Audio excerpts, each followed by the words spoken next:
Hello! Hi, everybody! Hey! Welcome to It's a Long Story, a place where we roll dice, we tell stories, and we create some freaking magic. We are here with all of the Unearthed Arcanum minus Gwyn. Gwyn is feeling a little under the weather, so Gwyn, we wish you the best, and we'll try not to kill your character. But hey, guys! Hey, Kiki's back! So everybody take a look at your camera, wave, and say, welcome back, Kiki. Welcome back, Kiki. Welcome back. Kiki. Kiki. Kiki, you have to say welcome back, Kiki. That's the rules. Oh, welcome back, Kiki. Okay. There we go. Did say everybody. That also means if you're watching at home and you didn't. Shame on you. Shame on your cow. Shame on you. Shame on you.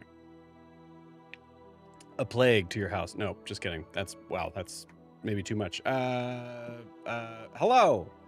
For those that have no idea what this is, hi. We're a D&D live stream that runs every Monday, Tuesday, Wednesday, Thursday, and Friday. This one, today, having 5 parties. This many, living, existing, and breathing for those that do, in the same homebrew world, the wonderful, beautiful world of Estera. Let's talk, friends. So it's been a weird week. So we've been off for a couple days now, and then UA's been off for a couple weeks now, and I don't remember how to DM anymore. So this is I guess this is a weird time to kind of bring it up, but I mean, unless you guys want me to try, I can try, but I don't think I know how to do it anymore. Homie, it's like riding a bike, except the bike is on fire, the ground is on fire, you're on fire, everything's on fire. Got it. Okay, cool. You know what? That's everything Especially I needed, the Hannah. sky. Thank you so much. I will not go easy on you. Also, really excited that you're going to try, because whatever you were doing before.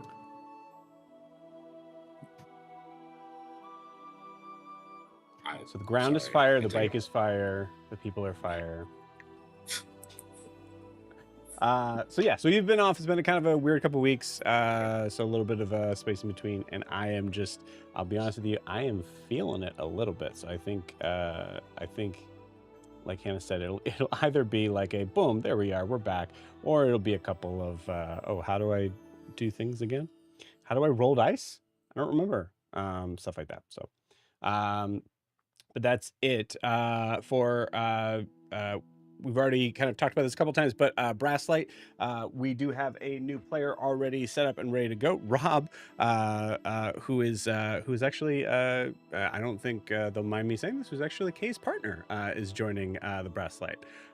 So very excited to be adding them to the team. I have already, we're pretty much like 3/4 of the way there to building their character up. Just hoping to kind of just make another sort of character that we won't, we'll worry about for like 4 or 5 sessions until I kill them.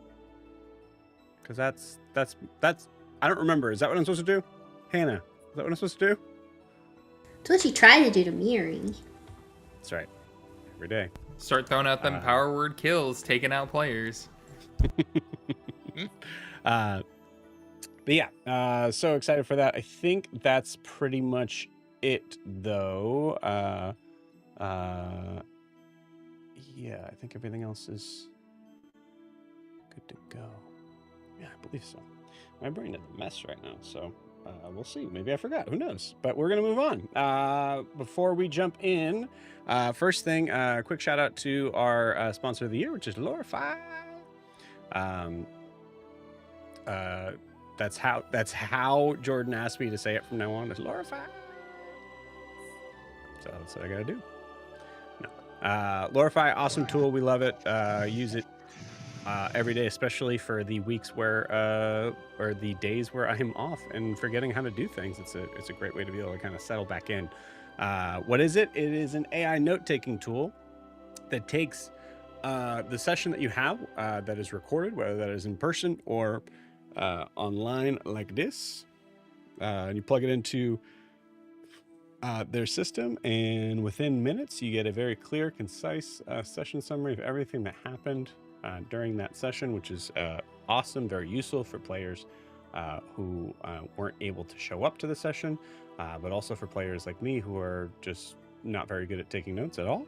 And especially for DMs, I would argue that it is probably the best tool I've been able to use in my arsenal ever. I'll be honest, ever. It's made my job a heck of a lot easier. So yeah, check it out. Go to lorify.ai to find out more information and do a little free trial thing. They're still doing that. So check it out. Thank you to Jordan and the team over at Lorify. We love you. Moving on. Before we jump into tonight's session with our beloved Unearthed Arcanum, we need to get a recap of where we left off with the party. So Clinton, please, where did we leave off with the party? Where did we leave off? Before I get going, I just want to say a big shout out to Jordan. I'm glad you got my apology email. I noticed you threw one of my quotes in for the most recent recap, so I appreciate that, Jordan. Thank you so much. Isn't that just because I was gone? Well, technically, Mary, got a quote. And you weren't even here, so I'm just saying. That's a lot. It's true. You know what, Jordan? I don't know how to recall that email, but I will. Just pretend like it never happened. All right. Last week on Unearthed Trauma,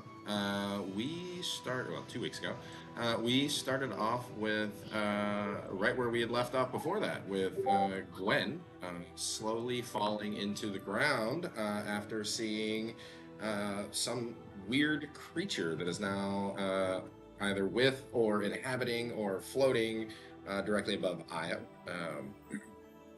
As she fell, Alistair ran to catch her and immediately cast Gentle Repose. As we were also aware that we had some crocodile-type creatures coming our way. Similar things that we had been chasing and recognized from previous encounter back in Celeste months and months ago. These, we're calling them homunculi, were heading towards the entire party. We took up defensive positions, Alistair trying to protect Gwen, Bridget also transforming into her guardian of nature form, claws and everything else, and also running towards Gwen to help with any healing or revivifying needs. Miri was so excited that there were possibly some new doggies coming, bounced around and up on top of the carriage as these homunculi continued advancing on us, and then promptly got so excited fell asleep. Io, in his new kind of, not necessarily new form, but new spirit, I guess we'll say, rose slightly above the battlefield and started firing off some Eldritch Blast, a few other fun spells heading out. Alistair, in the meantime, was struggling on a decision to make, knowing that he needed Gwen and wanted to bring Gwen back, but also afraid that he would bring back a different Gwen. And was struggling with that when Bridget said, hey, I can do this. And Alistair, in typical Alistair fashion, said, oh, cool, you can help out with Gwen. No, that's not what he did. He just continued to balk at everything going on around him, not really trusting this person or anyone else to help out.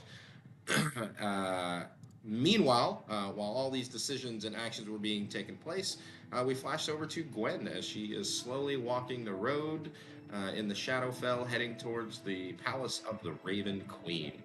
Along the way, Gwen, or just at the main entrance, Gwen met a mysterious figure who decided to start questioning her, asking all sorts of fun questions about life and philosophy and other fun stuff. Gwen, being such the wonderful and demure person, acquiesce to everything. Actually, no, she just decided she hates all authority and always has, and kept going on with that and pushing her luck. Slowly finding reasons to not remember certain things, as the Shadowfell tends to do, and take memories from everyone. Back on the material plane, we continue to fight. Alistair finally realizing that he could not do everything by himself, threw a diamond to Bridget, who then cast Revivify on Gwen. Back in the Shadowfell, Gwen was ripped from the Shadowfell and back to her body, and she stares up at this covered in gore and muck and dirt and grime and pale skin, not breathing, no heartbeat character, and wonders, who the hell is this standing over me? And in response to that person, Alistair says, hey, you wait here. And again, all things we love about Gwen, she listens well to commands. No, she doesn't. She gets very mad about this person telling her what to do, as Alistair then rushes out into the fray. Everyone then works together. Miri is now awake. Eva is firing off commands and everything else, until we end up killing all of these fun homunculus. Alistair rushes over, happy to see Gwen again, and realizes she has no idea who this guy is. She seems to have lost all memories of Alistair, replacing anything that Alistair was in with just a blank space. Still able to remember everything, just no Alistair in her memories at all. Alistair, who's very mad and not really figuring out what's going on, Io decides to just come out and say, oh, my bad, that was me, and so I don't have my old patron anymore, but got somebody else riding shotgun with me. Io decides that he is too dangerous and needs to leave the party. As everyone slowly starts to talk it down and try and bring back into him, Alistair, realizing that all the tools he has available to let his anger go don't really exist, and decides to just repeatedly, awkwardly, and grotesquely punch Io in the face. And Io decides to stand there and take it. This goes on for way too long, both for D&D and real life, as Alistair just continues to punch him over and over, yet no one really steps to intervene other than just going, oh no, don't do that. Once they finally come together and realize this isn't going to fix anything, and Alistair's just tired because he's not a beefy boy in general, goes back to talk to Gwen, and realizing that she truly does not remember him, tries to remind her of who he is, what his feelings are, and promises that he will figure something out. And that is where we left off last time. Everyone, please jump in for anything that I forgot, or anything that I added, or if I offended or annoyed you, you can just deal with it. What do Minor we do tweak. for that option? The last one? Yeah. You give inspiration. Sweet. Thank you, Clinton. Please take that point of inspiration. Dan, you wanted to talk about something that offended you? Yeah. Offended is a very weak word, actually. Appropriate. A weak word. I'm just kidding. So technically speaking, Io nor the party knows that. Well, we do know his own patrons left the shop. He fully thinks he killed Gwen with his out of control power. Fair enough. But otherwise, you get a 99%. That's a good point. Yeah, I don't know if Gwen specifically. No, I think Gwen did say, like, I saw something. She did. And then She couldn't mentioned describe that what it was something above. She Yeah. couldn't describe what it was. And Alistair also, with the detect magic, saw that it came from above Io, not that it came from Io himself. So there's enough clue points between two of the people that we have said enough that the party could surmise We have a hitchhiker. we have a hitchhiker. Or, Like we've had since the start of us leaving Dare's Wharf, because we picked them up like Or it's Amir. pennies. He's with Mongoose Crew right now. We don't know that. You don't know that.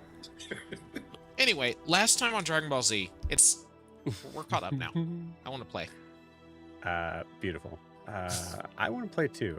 Clinton, please take that point of inspiration. Small thing. I'm looking right now just to see if that's what was marked on the lower fire or not, because then that's something I need to fix. They weren't really called homunculuses. I The feel like that term word that came up. the term that was coined for them is that they were called chimeras. There it is. And that is, like, I think we're going with that because in the world it's just kind of been developed as that. To be clear above board, and I'm probably going to say this maybe a couple more times, the D&D fantasy version of chimeras are not what these things are. Because those also exist. It does say chimera in lore. That was me. All And good. you correct me when I asked for the like half a second that I gave you to correct me. So it's really your Well, fault. because Dan wanted to really talk about what he was offended about. Homunculus. Homunculi. Homunculuses. Homunculuses. Okay. Beautiful. Anything Kiki, you else? all caught up now? Kiki, you all caught up now? I Is that am good? here for the ride. Alrighty. Cool. Yeah, I think we're ready to go. Do you guys want to play some D&D? Yes. Let's do it.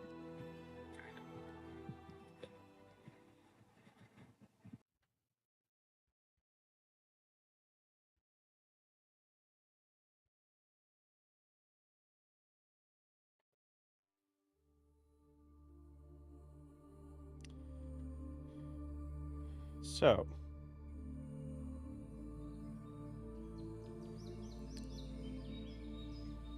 in the wake of a very, very eventful evening,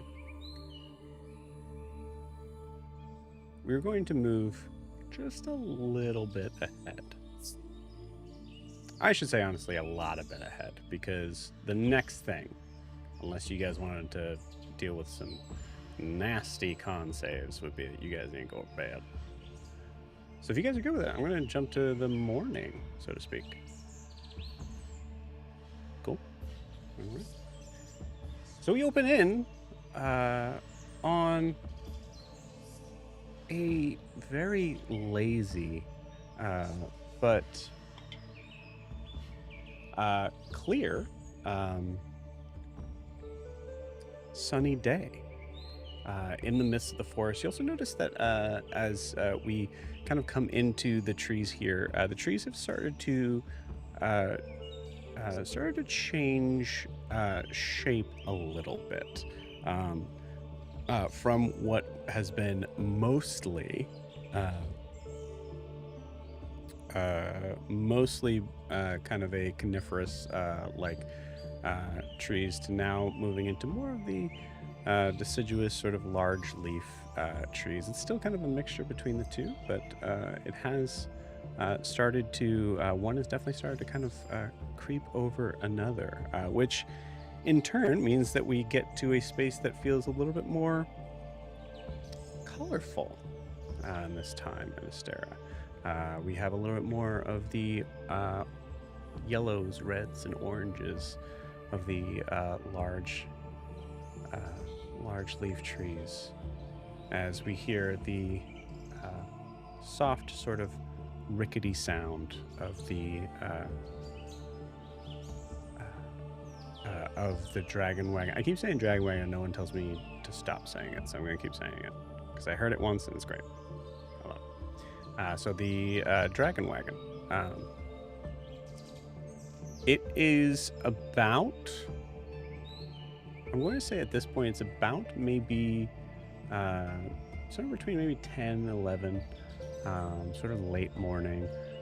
For some of you, that actually would be kind of close to, for those that are needing the full 8 hours of sleep, or 6 hours of sleep, excuse me, that would be actually pretty close to about where you're needing to wake up after a very, very late evening. but it's maybe a little awkward in the caravan. I would like to open this up to have you all sort of describe what the scene is, what each one of you are doing in this area that is only maybe slightly cramped if everybody's inside. So let's do this. Eva, because we haven't really heard from Eva in so long, would you like to start? Sure. Also, she wakes up 4 hours before everyone because she's an elf. So Right. I think she would have woken up, gone outside because it smells like sleeping people and it's cramped. And she's just sat up on the top of the caravan writing. Beautiful. All right, awesome. As you're doing so, go ahead and give me a perception check and just hold on to that number, or you can message it to me.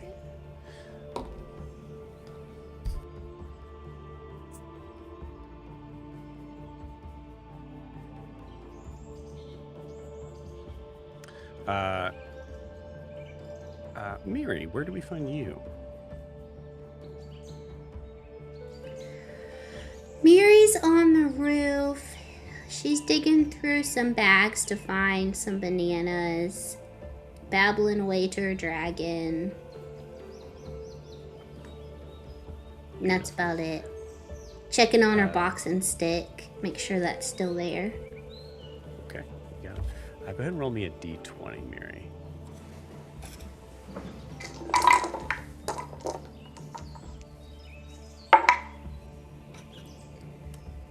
An 8. 8, beautiful. Is the box and stick on the wagon? She tried to tuck it away in a corner in the back, Okay. so no one would really notice it. So it's on the roof in the back corner. Mm. Beautiful. Great. Sorry, what was that number one more time? 8. 8. Okay, cool. With an 8, yeah, looking at our pseudo dragon friend, from the character from the viewer standpoint, seems like our dragon friend is a little bit grumpy this morning. So maybe some of those conversations are more into disgruntled or yells that may be disrupting you, Eva, in your sort of morning rituals of writing and collecting nature. Sweet nature that is being horribly interrupted by the possibly horribly interrupted by the sounds of Miri. yelling Stop at her. coughing right in my face. It's not cute. Quit. Mary, maybe you need to get it water to start the day. Oh. Well, why didn't you say anything, Remy? Okay, I'll get you water. Miri, where do you go to get water? She swings down into the window inside. You got it. Do you guys have water? Who drinks water in here? Miri, Io you doesn't have swing foot in, water anymore. and mention the Io foot water. We come to Io. Where do we find you? So Io still would have been sleeping on the roof, but with both Eva and Miri coming up, he probably would have gotten up and flown in the air with Callisto to probably give everybody some space. And I think he just would have kind of recounted a bit of last night with Callisto. And that's probably what he's been doing this morning. Okay, so far, no one's been in the cart. That's interesting. I like this a lot. Beautiful. So, Miri, as you swing in, we do not see Io, as Io is flying up above with Callisto, taking in the day and trying to sort of give everybody some much needed space from each other, considering recent events. Io, I'd like you to also give me a perception check, and you can go ahead and message it to me or hold on to it. Right. Bridget, where do we find you? She is tucked in the back corner inside the cart, Cool. wrapped in blankets, and like her staff is set up against the wall and the mushroom hat's on the ground. And I think she's got that book of creation like on her face as she's passed out, because last night before she just fell asleep, she was trying to look through it to see if there was something on how the soul was created, and if that could give answers for what was going on with Gwen and what happened there, and trying to understand the soul. Okay. And then fell asleep in the middle of a page and just... Beautiful. Would you say that Bridget, up until maybe this exact moment, you were asleep?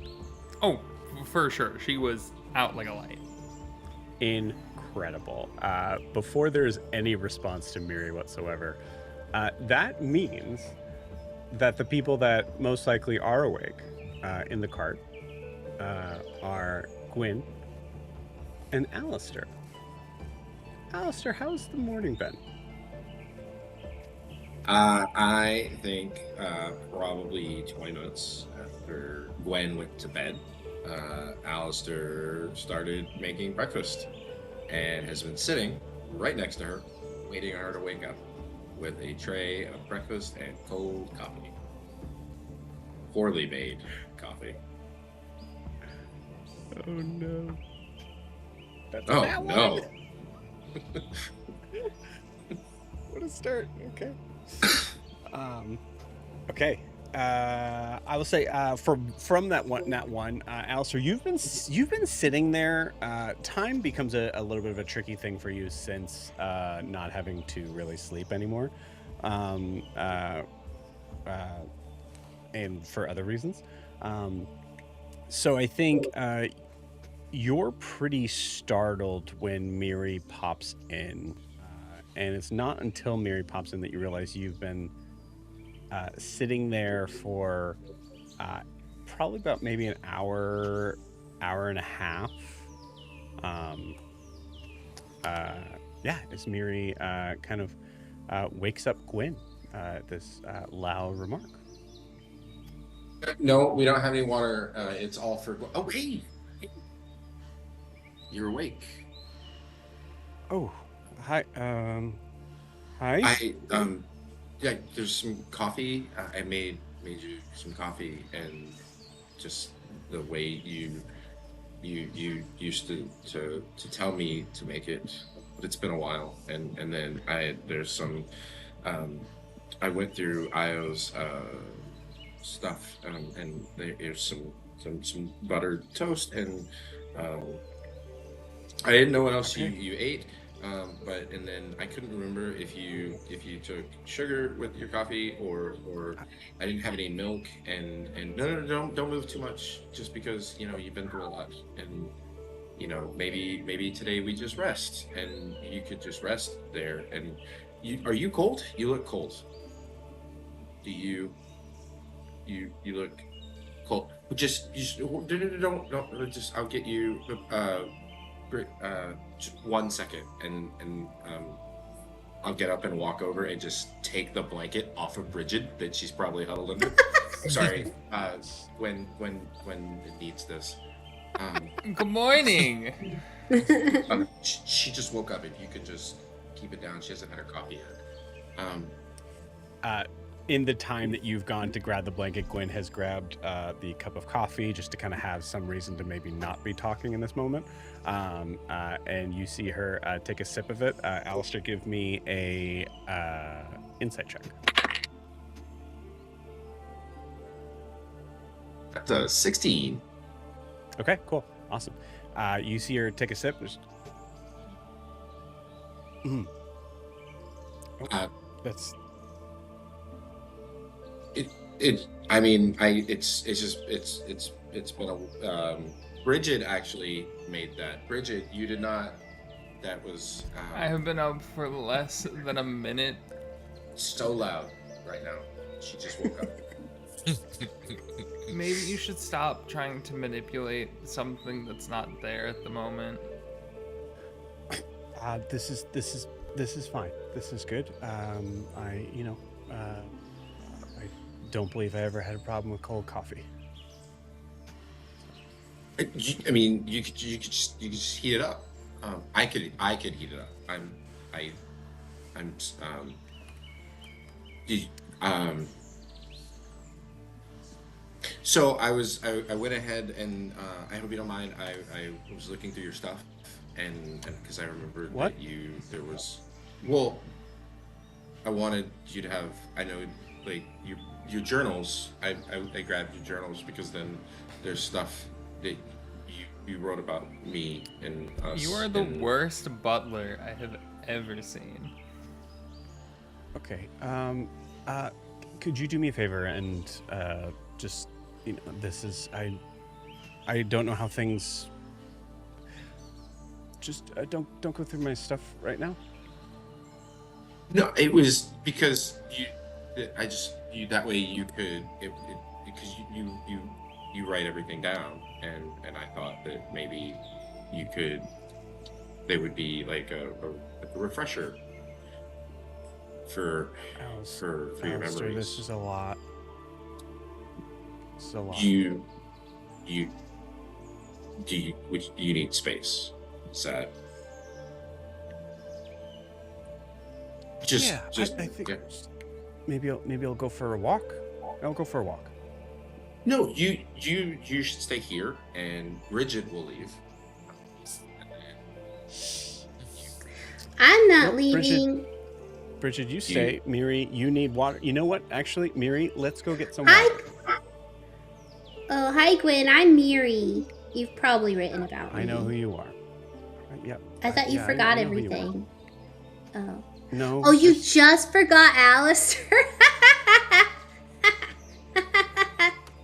No, that But you're right. Io's feet were my sole water source. I don't know where to get water.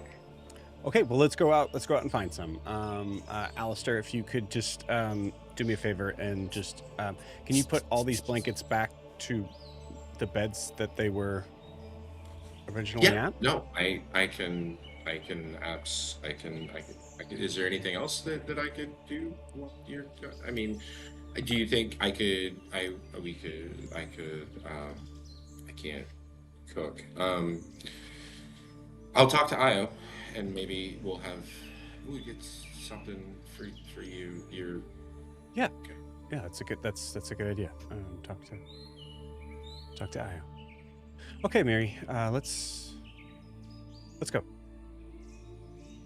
We'll be back. Okay. And you see her walk out, and there's about 5 seconds. Alistair, where it's you and Bridget. In those 5 seconds, what do we say? That went well. Yeah, man, it went about as well as I thought it would. I'm trying to figure this. Okay, yeah. Sorry, I'm back. I forgot. Sorry, I forgot my wand and spell book, and I'm just gonna grab a couple of things and just and you see Gwen grab as many of her journals as she can carry. You could, if you want, you could take my backpack and you could use. That's okay. That's all right. Maybe a little bit like a morning workout thing as a new sort of. I'll make you one I'll make you a new one. Okay. Thank you. Bremmy's really got dry mouth. We gotta go. I'll carry that for you. Thank you, Mary. Alistair, Yep.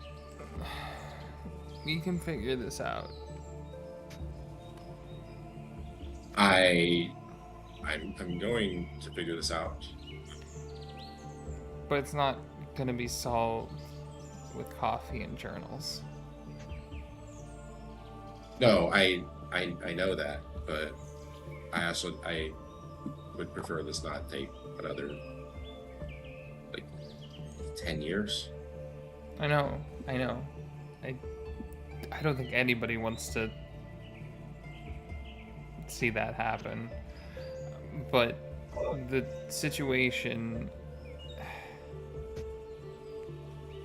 I'm trying to understand more about what happens when you die, because I understand like the natural thing with decay, the body, body decays, its nutrients get put back into the world, all that fun jazz. But the soul is different. Where did that go when she died? How did that work?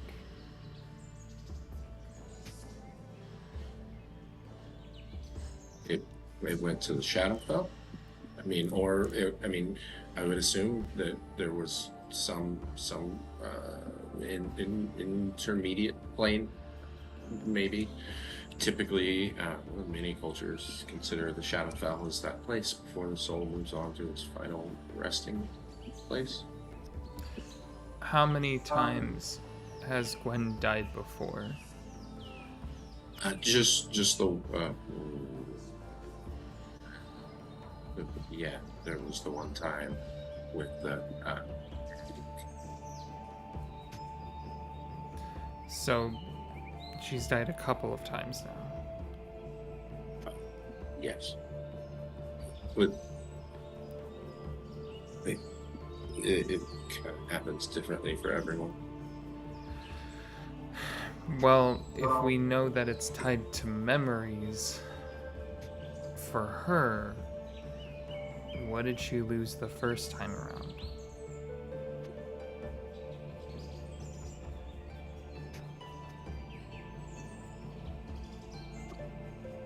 I'm not sure I understand what you're asking. Shadowfell, Raven Queen, right? She's the one that runs over that. Seems like she likes the memories of Gwen. If the first time she died, if we know that this time she died, she lost her memories of you, which was,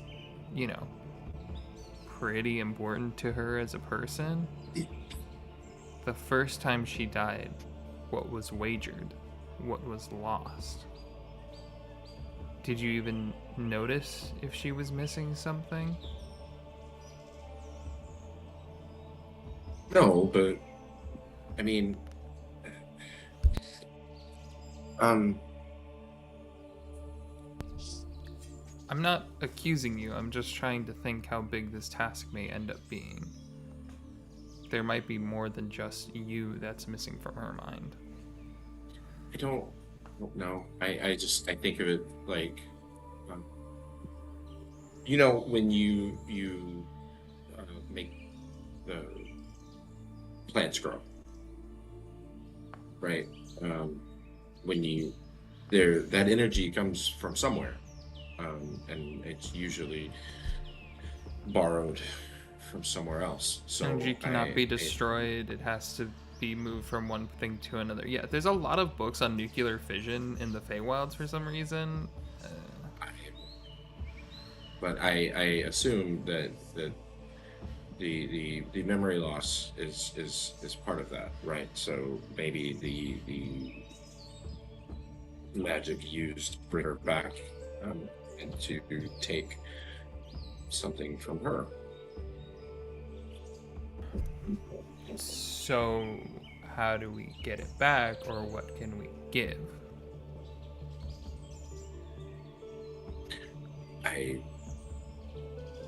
hadn't really thought about that, to be honest. Well,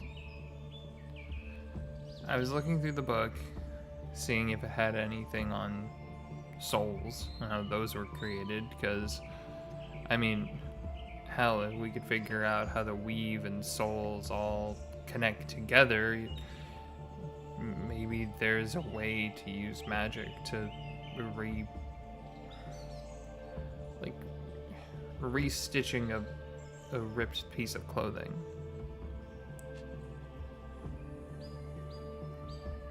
So just to be clear, you think that with magic,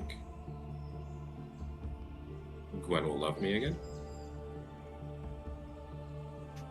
If you want me to say that you have magical hands to make love, to have Gwen make love to you again, then I think there are ways to get there, but I think the weave and magic and everything like that might be able to at least patch her memories and bring her back to you. So I would appreciate it if you never discussed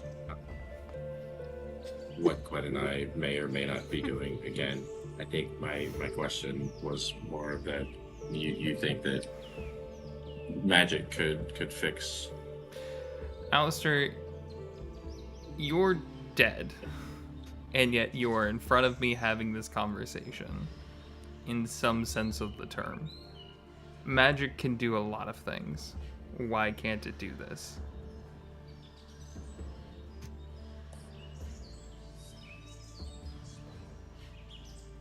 I'm gonna pause you guys there.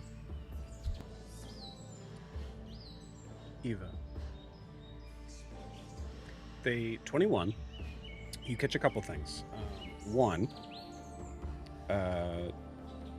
you, I would say you loudly hear Miri talking to someone else in the phrase of like, I can carry those for you if you want. And I'll say 21's enough to be able to hear Gwen respond with, no, it's okay.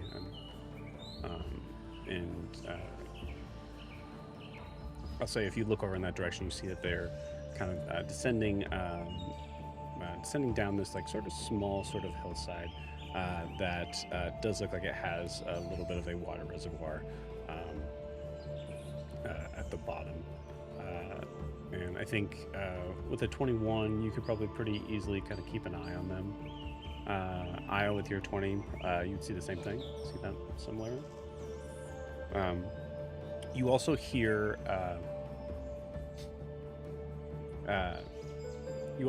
the occasional sort of like, yeah, at the front of the wagon.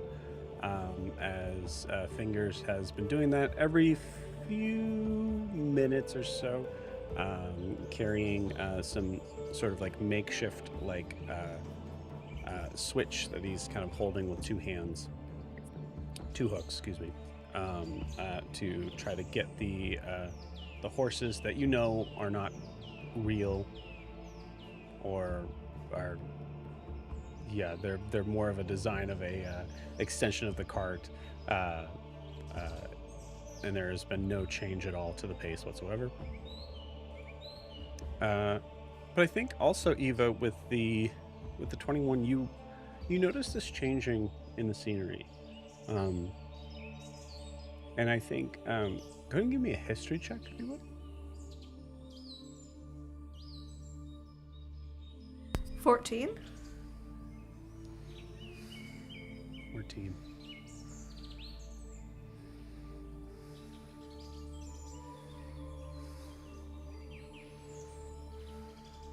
I'm going to say for this,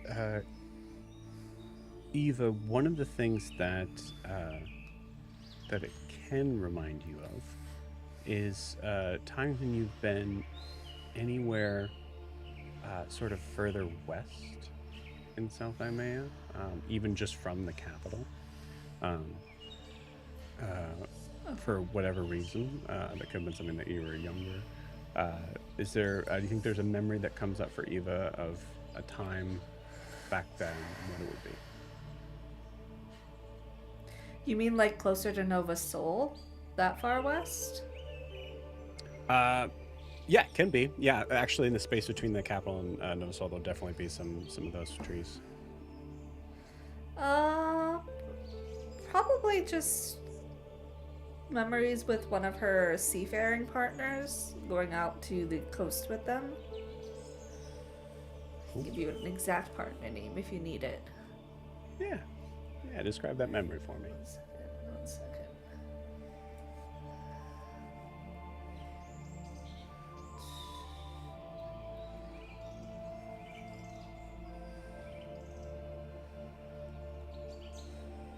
How to pick the partner.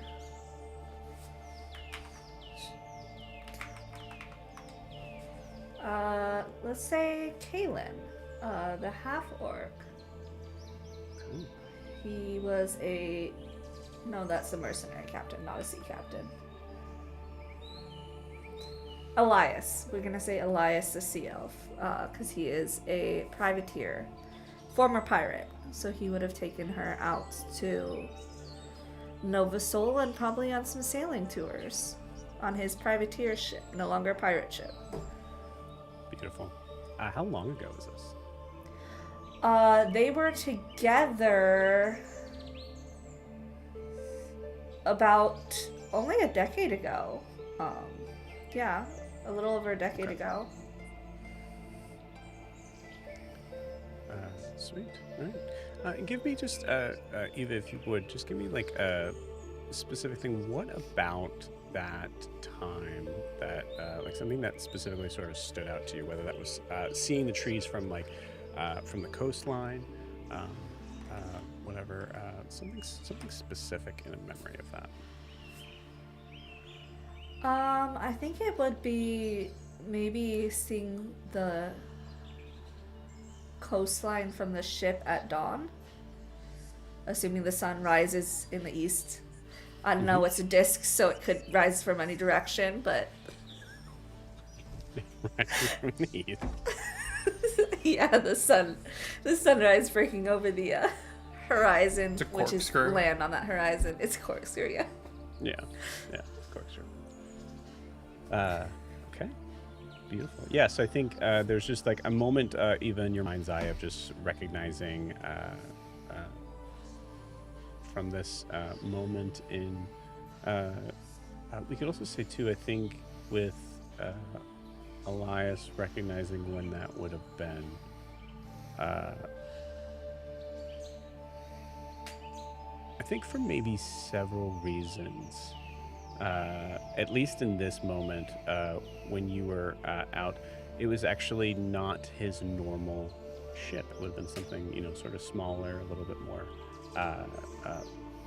more set into maybe a more romantic sort of design, as he was maybe stationed near Nova Sol, or even honestly the capital. But it is something that I think in that memory of that moment, there's several sort of things that kind of connect with you. The senses of like how the waves felt, the smell of the ocean, that had a very interesting sort of almost strange connection with how quickly the scenery changed into the forest from the coastline.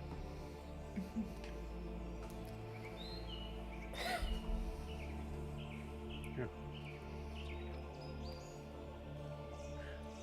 And you remember that smell.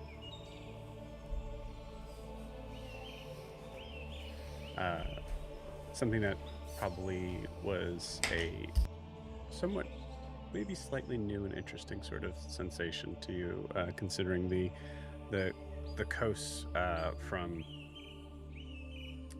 Eisenheim being not necessarily industrial, but definitely very populous, and therefore kind of collecting a lot of the smells and things that are interesting in their own right. But this felt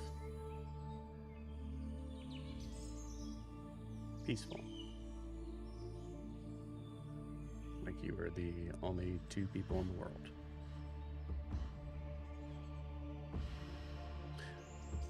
And then you hear the yeah. That immediately breaks you from that memory.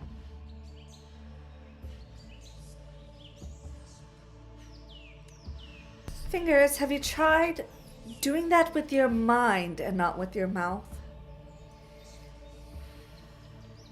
Oh,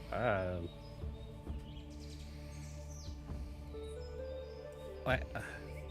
Don't I you do that with my mind if I'm using my mouth? Not with these horses.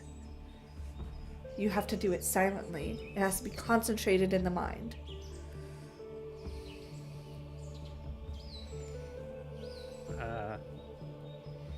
Okay. Eva, roll me a persuasion check. Okay.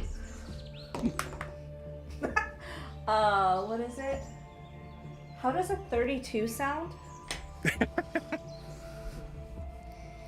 Yeah. Okay. All right. Yeah. That makes a lot of sense.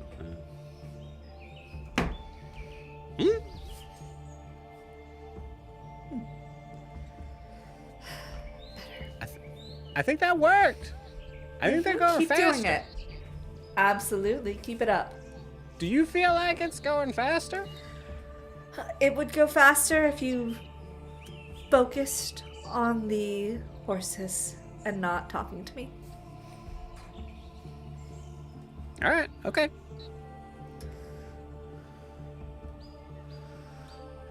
Beautiful day. Yes, it is.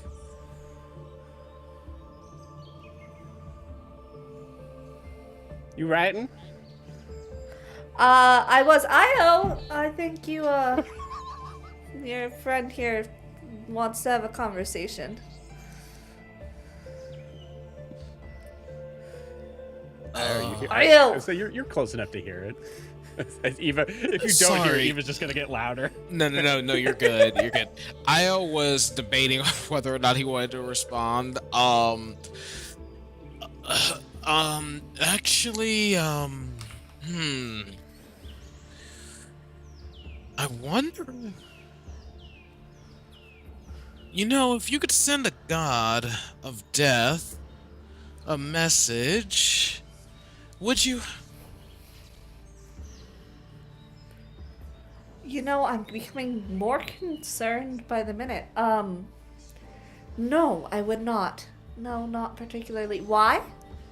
Well, so, as you know, I killed Gwen last night, and, I was thinking, well, probably more like the new patron or whatever. Anyway, the God of Death took her memory.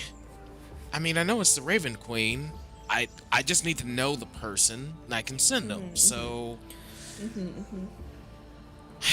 Maybe I can work something out. I'm more concerned about the pattern I'm sensing, because didn't you kill Alistair too? And now Gwen? Well, that was... Miri... What? How did Miri die, Io? Mind control. Emure is this powerful Fey being who mind controlled us. That's how Alistair died. We were all turned on each other, and none of us were strong enough to break the spell, so before we freed ourselves, I killed Alistair. Gwen, I don't know how it happened. Damn. I don't even really know what I did to scare off my old patron. It's just So next let me thing I ask know. you this, Io. When Gwen died, was there intent? Did you No. feel magic? Did you feel a decision? Did you do anything? No. Then why are you taking responsibility for something you didn't do? She was looking at me when it happened. And That's no. that doesn't help. That doesn't help, but I mean, I don't know if you saw, but earlier that day I made those Tritons that were attacking us I made that last one kill his friend and then himself. But you You didn't had have the to see intent to anything. do that.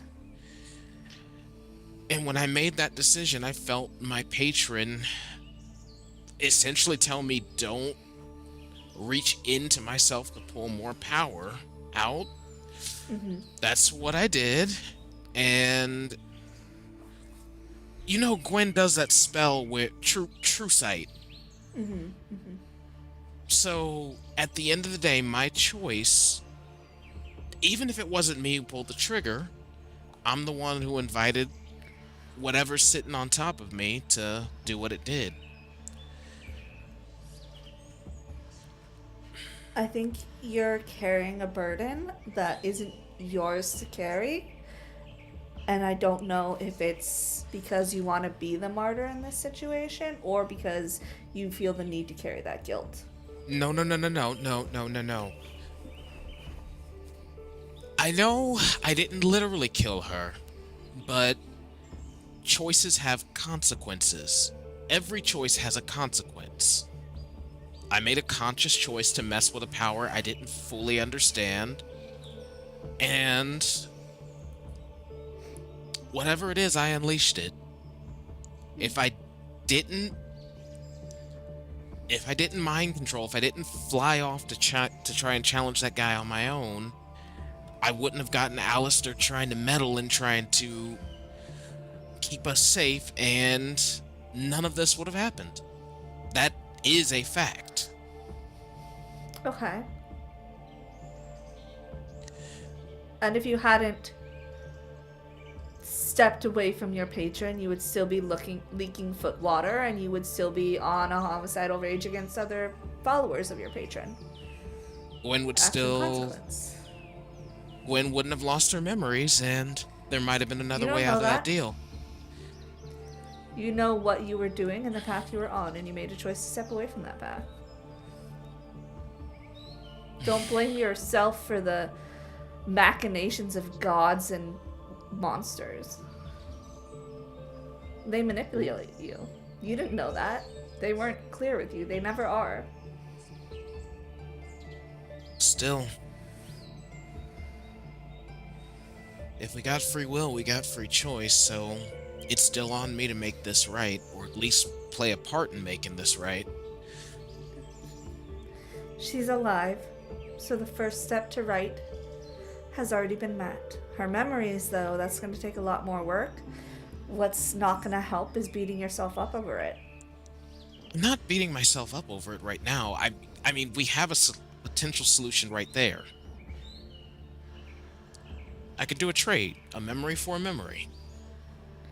Don't start self-sacrificing. That serves no one. Well, a debt owed, debt paid. That's not how friendships, relationships, love of any kind works. It's not an eye for an eye. That's not how it should work. She would be so pissed at you if she found out you're giving up your memories or more to bring her back. You know, if you weren't older than me, I definitely would have thrown out your advice. Like, you don't know what you're talking about, but you've seen more of this world than I have, so I'll acquiesce. I'm not calling you old. I got a couple centuries left. By the way, also our different races, age is a spectrum. Yeah. 2020.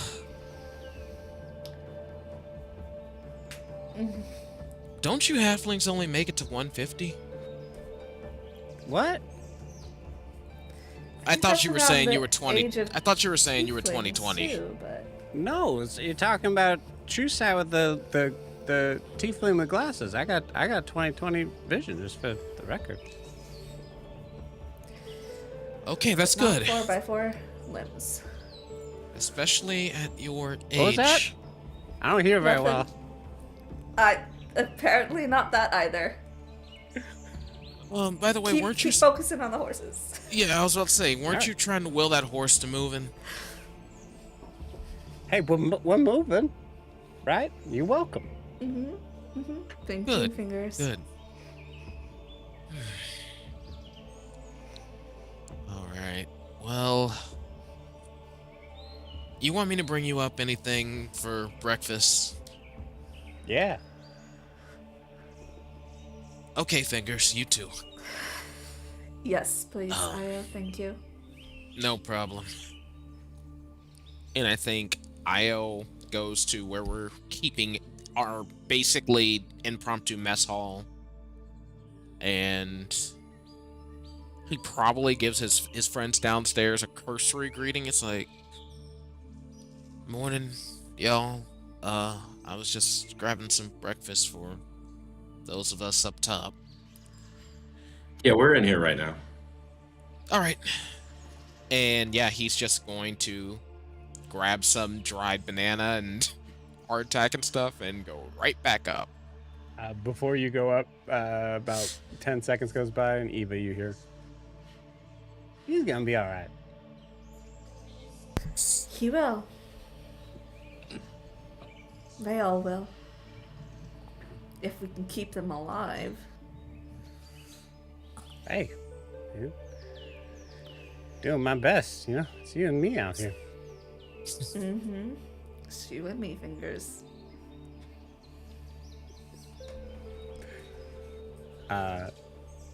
Miri, you collect some water with Gwen. Gwen seems to be 1,000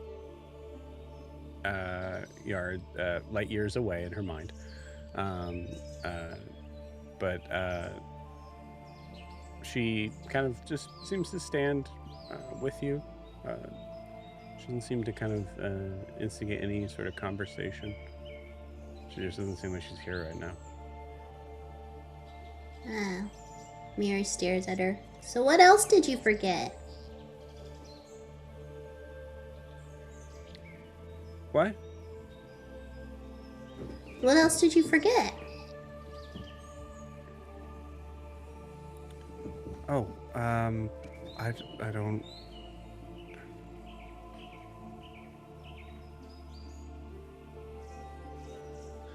I don't know.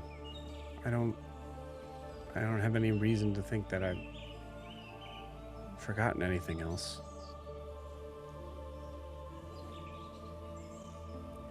Why do you think you forgot Alistair? Is it because he's dead?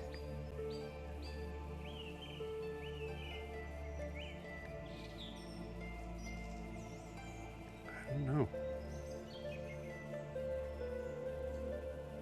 Is he always... Is he always like that? No, actually, before he died, he was a real jerk. And after he died, he's like part-time jerk. And he really loves you.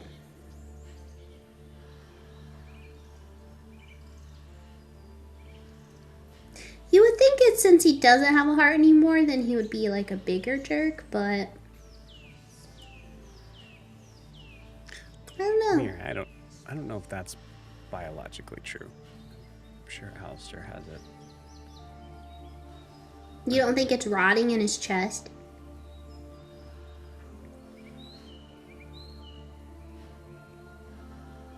I don't know.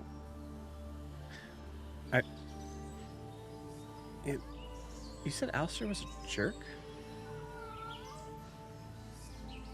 Yeah. Well, do you remember? Nope, you don't remember. He's a jerk, but then he's like triple jerk because he's got other jerks inside him. Do you remember that part? No, but it does make sense that I've been in a lot of relationships with jerks. Yeah, but the thing is, he was jerks to everybody, but he's not a jerk to you. And I know that I've had friends, and they're like, you just don't know him. But like, it was kind of true with Alistair. He was good to you. He's trying now. after he died. No, before he died too. I'm just saying that he's a little nicer to everyone else and not just you now. Except for me, he stole me from another timeline. He also told me that my greatest goal in life I was going to fail at anyways, and so I should just help him. God, Miri, I remembered that. Do? I remembered that.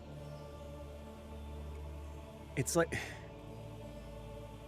there's certain big pieces of my life that I'm remembering, but just not connecting who said it, if Alistair said it. Oh. Wow. Maybe you should talk to Io then, because Io could tell you lots of stuff that he said. Probably better stuff than my stuff. Okay. He loves you a lot, though. It's pretty weird. It's a lot. It's a lot. Yeah. It's a lot. Yeah. I mean, I can run interference for you if you want. In exchange, you have to let Brimmy read your diary. You know, why not? Alistair seems to be okay with doing that, so. And you can trust him with me because I can't read. So. You can't read? No. Before you ask, don't want to learn. Did I forget that? Uh-oh, did you? Did we know that you couldn't read? Yeah? I've said that so many times. Did you also forget that I'm a princess of the crown of the court of dusk and dreams? No. I'm next in line to the throne from my mom. Is that? Do you remember my sister?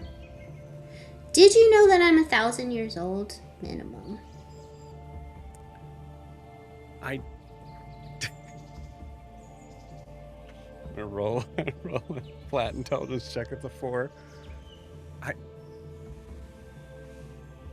Miri, some of these things I knew and some of these things I don't think I remembered. I don't understand. What's the pattern of all the stuff you forget? So we knew that you didn't know how to read. Yeah. And that you were 1,000 years old. Oh, yeah. You should have seen me in my salad days. Sorry, is salad days when you were a salad or you ate a salad or? When I was green, yeah. Of course. Are you really a princess? Yep. Mom's the queen, Dad's a moon blossom. So...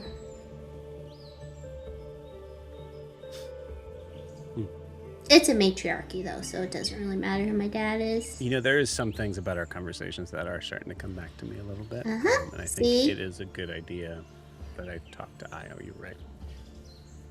Yep. He'll fill you in on the rest. Okay.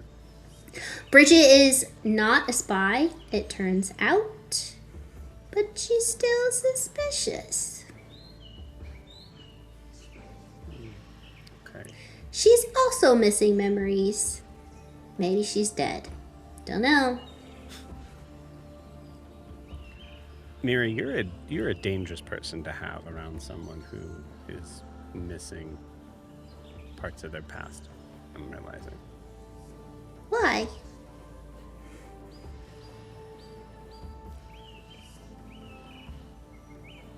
Because I feel like I remember this part of our conversations, and I remember. Man, I did feed into them, didn't I? guess Okay, it's well, that's not my fault. So, You're right. It's not your fault. Right. What about fingers? No, don't you worry about fingers. We're going squirreling tonight. But Okay. also, yeah, you know fingers from before. Pretty sure you were enemies of some kind, but he's taking full advantage of your memory lapse. Tell me how. And you guys are starting to kind of walk back as Gwen is, with a coy smile, is trying to recognize everything that she might have forgotten about fingers. Mm-hmm. Every time you're not looking directly at him, he takes his little metal hooks and he goes like that. It's weird. Across I his mean, own who's neck? to say? Yeah, but I mean, he's looking. His eyes are real shifty. They're all over the place. Who knows who he's threatening? Yeah. What do you think we should do about him? Said, don't you worry about nothing. I got this. Okay. Thanks, Mary. Anyways, go talk to Io. Okay, I will. Gwen, you guys both make it back to the cart, and Gwen does not go in. Instead, climbs to the top, then sees Eva. Oh, am I bothering you? Io went. No, Io just went to get breakfast. That's all. Inside? Yeah, but he's bringing it back out here, so if you want to wait with me, yeah. Great. Might want to just message him if you can to be like, hey, grab me a plate. Oh, yeah. Io, you get a message. Hot coffee, please. I got you. You want any infusions? That spice pack, we can do pretty much anything. Island blend, dark roast. I don't remember liking any of those. All right. Hot coffee.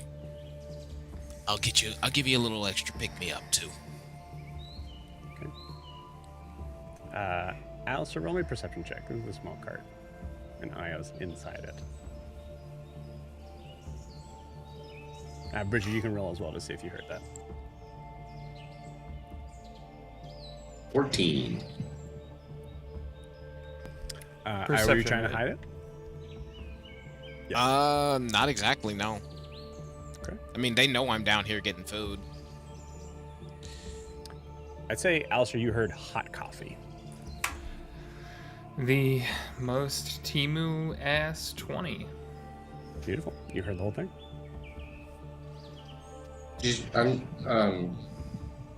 Who's drinking coffee? Ladies upstairs want some more hot coffee. Eva and Miri. Yeah, they're up there. I thought Miri hated coffee, and Eva didn't really seem that into it.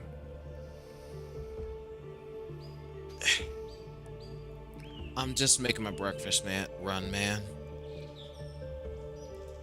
You don't drink coffee either, though.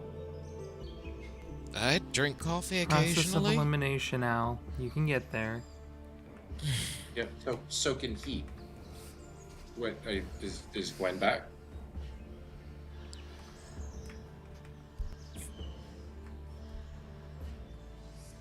You're not gonna poison her coffee, are you?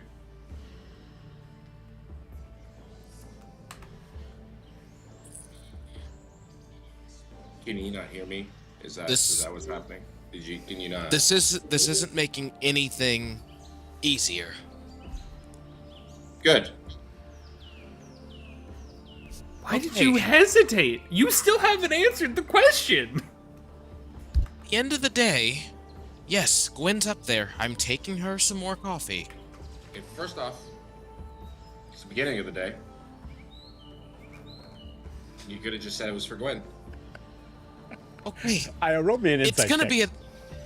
Okay. Oh wow, that's a great roll.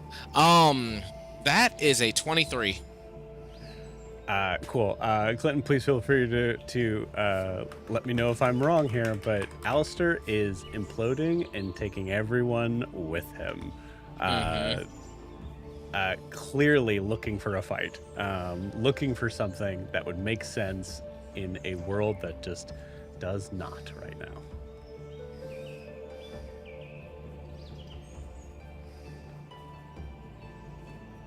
Do you want me to make Gwen's coffee? Because I'm pretty sure you're. I got it. I got it. I got it. Okay, did you steep the water? How did you do it? Do you even know? When's the last time you ever made coffee?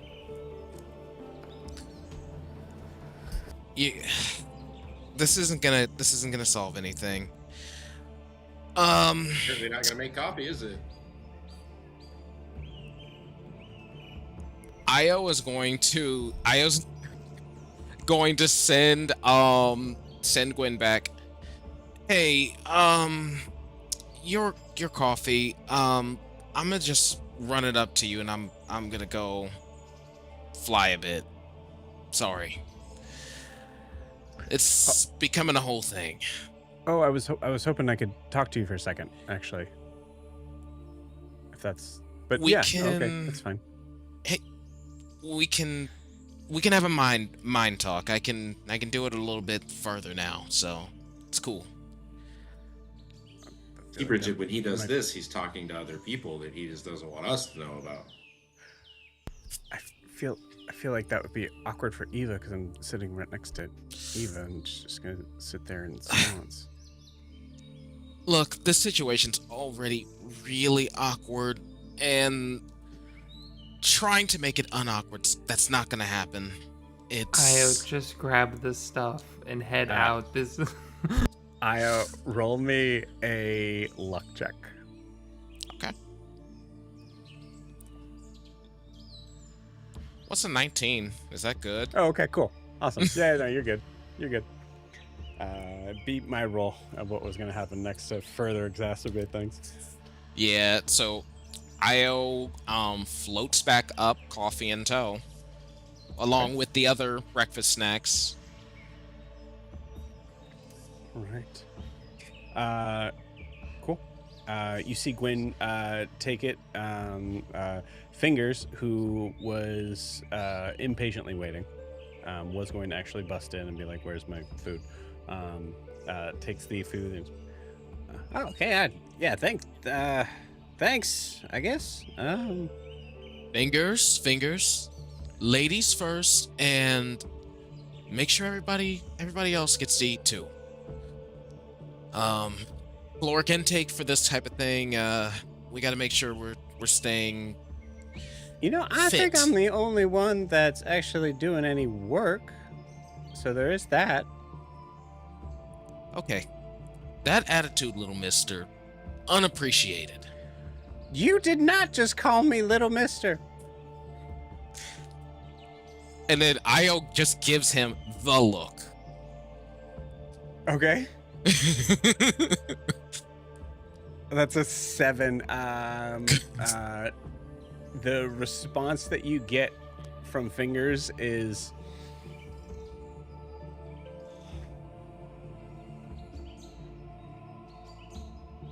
and he does not say another word to you. We're gonna have a talk with your mother about this later.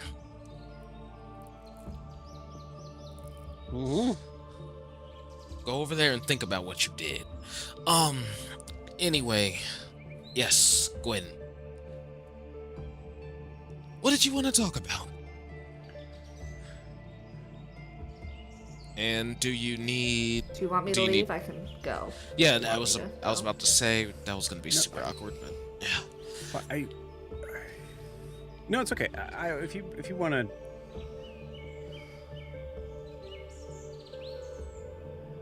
Might be. God, this is rough. No, forget it. You know what? Maybe I just need to kind of keep to myself for a little bit. Eva, roll me another perception check. That's really good. 23. 23.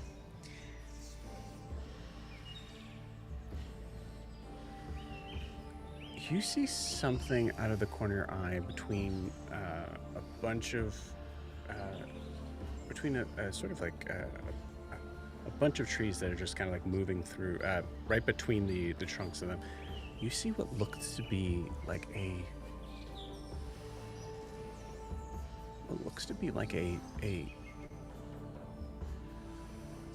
stone tower, a short one.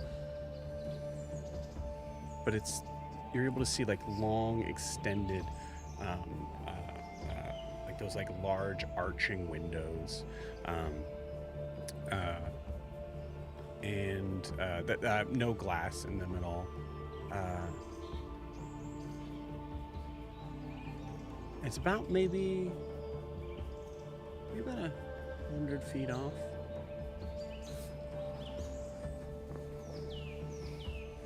Only slightly north of the path. There you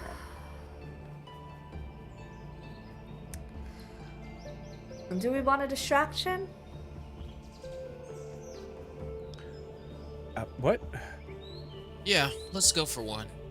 That tower out there.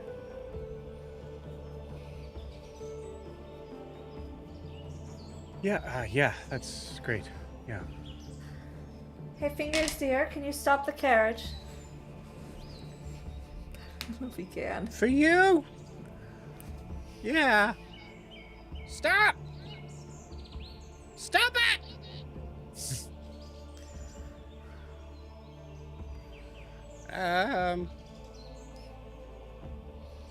Alistair!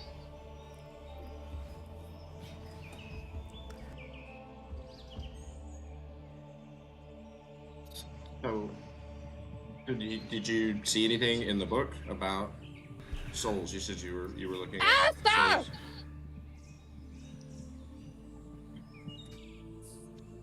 I didn't know Is his there pitch anything could go about that souls? high. I didn't. I mean, there was a lot of stuff about creation in there. What fingers? What? Hey, How do you stop yelled this my thing? name. You yelled my name. I didn't answer you because I didn't want to speak with you at the moment. So you yelled it a second time, and I did not respond yet again, and now you're here.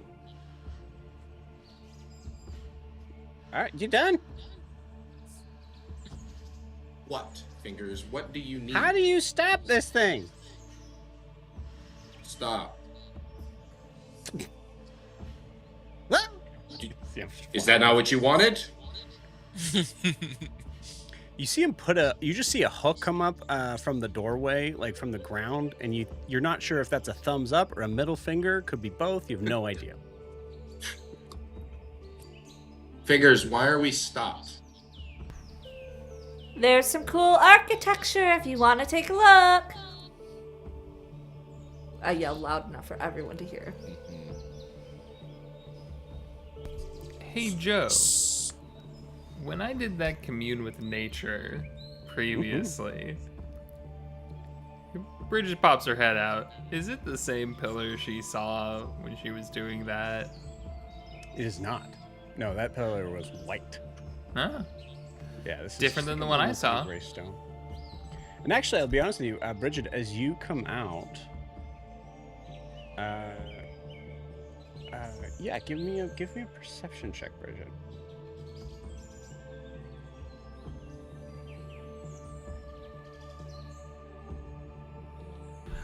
Natural 20 for a 30. Beautiful. Yeah. Okay. Awesome. Cool. Yeah, you see it very clearly. It's like kind of like up on like a little bit of a hillside. The north is still kind of is still sort of creeping upwards a little bit. So you guys are still kind of in that sort of in between sort of space in incline. Yeah. So yeah, what do you guys do? I was gonna say, so Gwen, does that look anything like what you were researching in Morocco? And as I'm studying it, does it look like what we saw You guys at are the about top of the 100 feet mountain? away from it. Oh, okay. Okay. So I guess we're gonna get closer to it then. Actually, Yeah, no, you guys- no, it's not the same because what Gwen found was like an obelisk. This is a tower, and it was underground. She told us all of that when we met in Araskar. I was listening.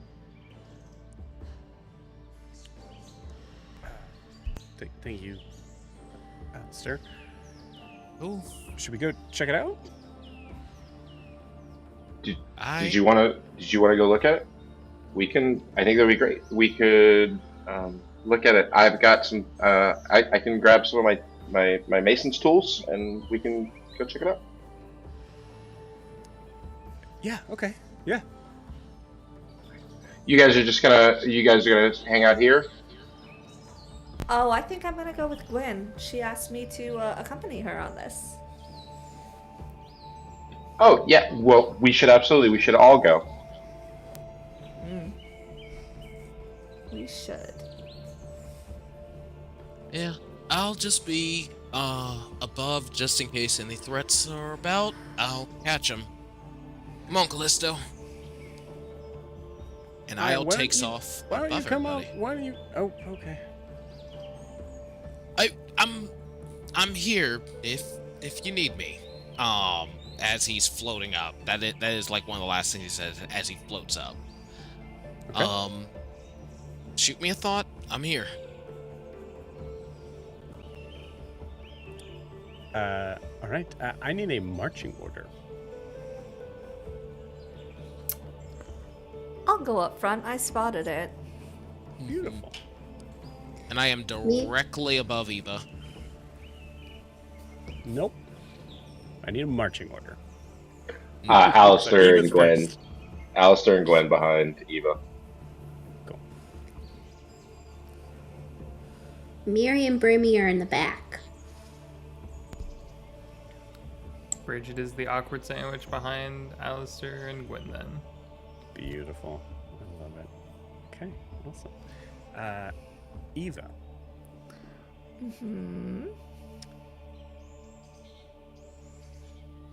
I would like you to give me a history check with advantage. Oh. Okay. Natural 20 for a 25. Beautiful. Okay.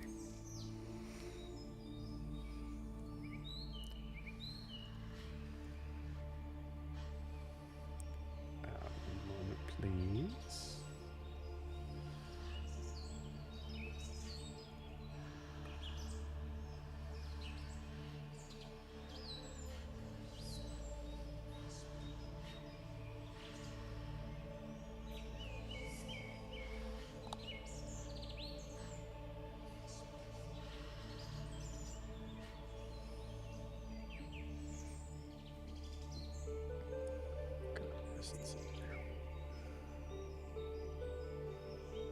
There we go.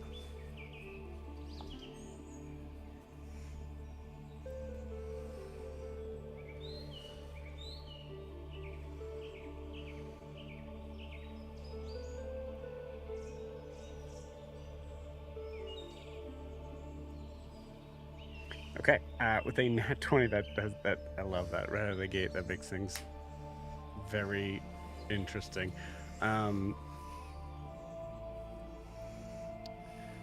As you guys are getting closer towards it, the trees kind of blocking view, and then you're able to see it as you're kind of having to kind of round a bend to be able to kind of keep yourself in the clearing of it.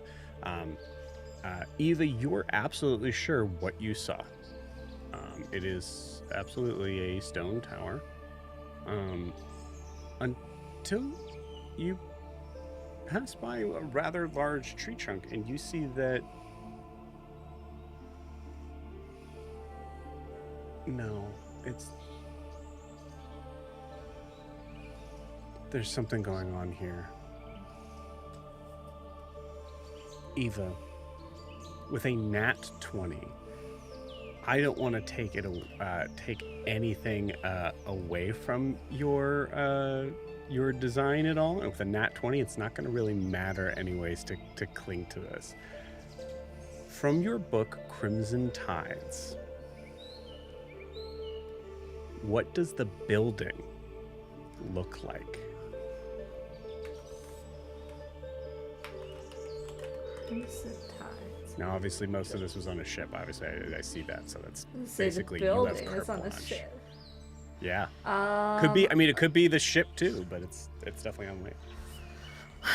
I want to say, you know, those seaside villas that is very Mediterranean with the terraces and the open patios and the covered walkways. That's kind of what his estate in Nova Sol looks like. Beautiful. I love it.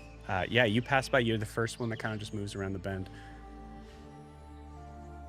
And I would argue that it makes you kind of stop for a second. It's not what you saw, and it's perfectly in your mind's eye what you imagined that villa to look like.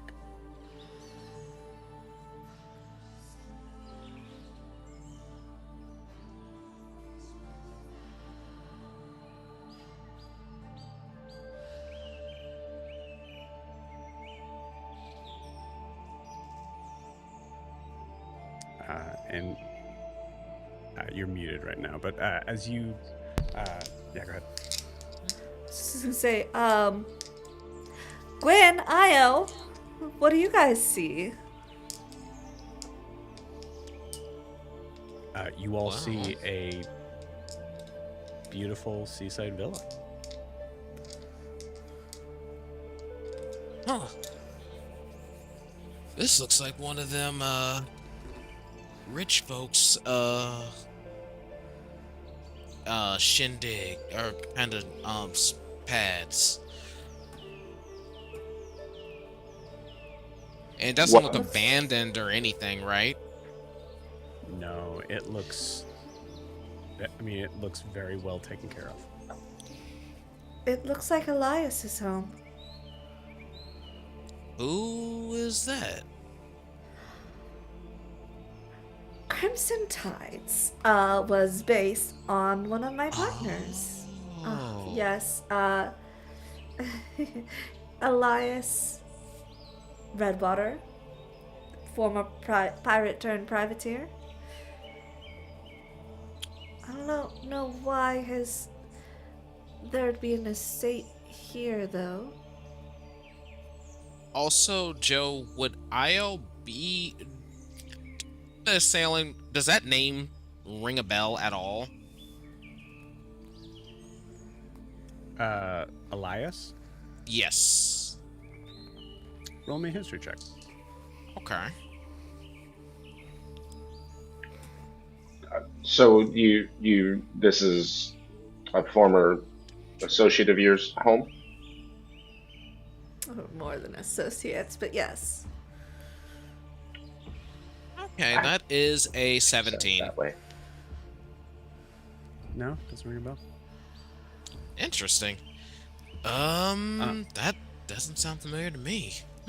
So you see Privateer. in this villa, this sort of like very elaborate sort of cobblestone walkway that is curved back and forth to give sort of a space of like even walking up to the entrance itself is time to be able to spend and appreciate the front yard, which is very very short, but also decorated greatly with a bunch of white flowers that are kind of like I guess like kind of like tulip-like, and sort of these bigger sort of extended taller bushes, and just right out front, right in the this main sort of entrance courtyard area, or sorry, not courtyard, excuse me, this main kind of just like in front of the house, essentially, is this very small tree that Eva. Do you remember in spending time in Nova Sol, there was a type of fruit that Nova Sol was actually very well connected with, that I cannot remember off the top of my head what it is, but it was essentially like a very reddish orange fruit that had that was very similar to an orange, like a blood orange.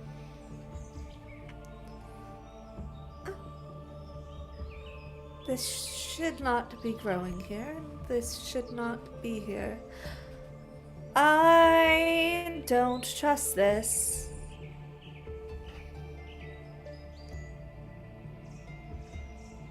Next thing you know, Elias is gonna walk out.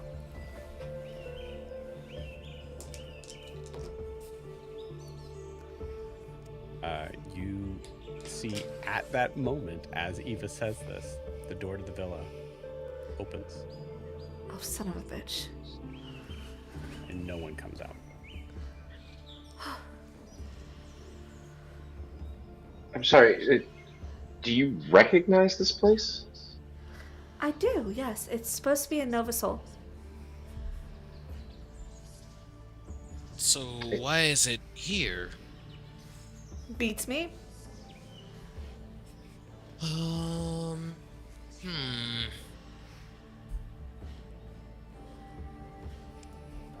Door opened. Nobody approached us.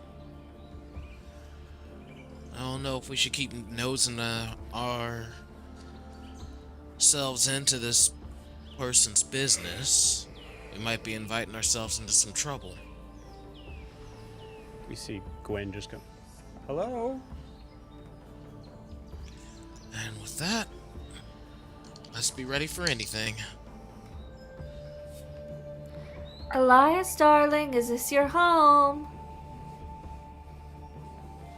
Bridge is gonna cast Detect Magic. Yeah, I was gonna ask, can I see anything magical about it? That's a good question. Go ahead and give me an Arcana check, Alistair.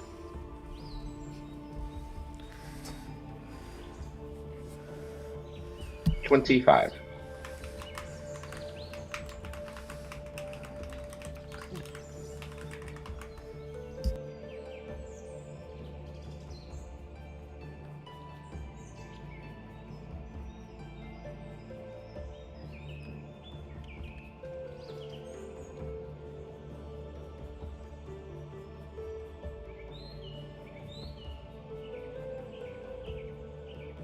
Interesting sort of question here.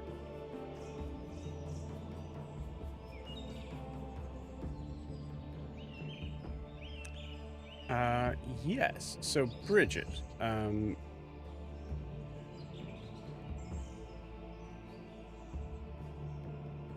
you, with Detect Magic, you definitely get a strong sense of illusion magic, and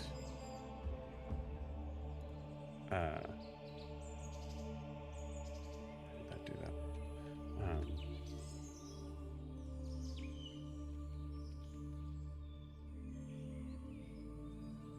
So I'm going to type it in.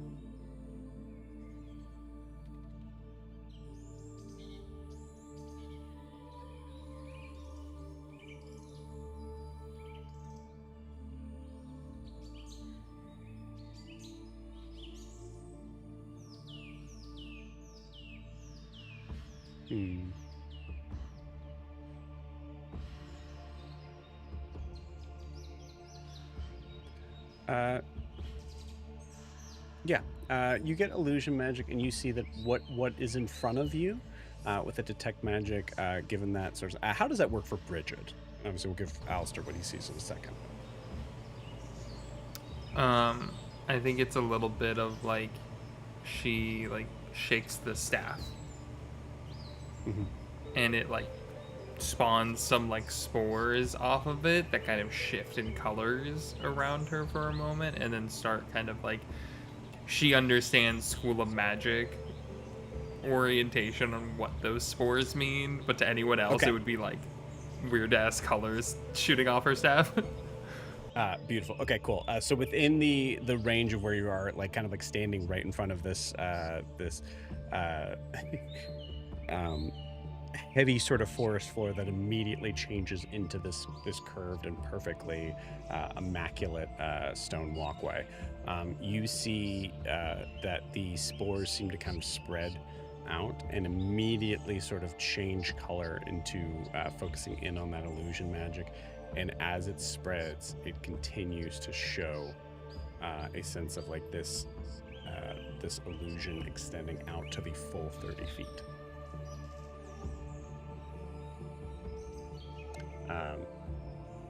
Alistair.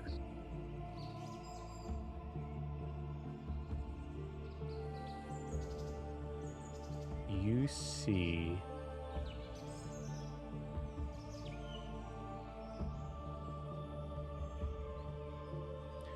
I'll say for now what you definitely see is this shining sort of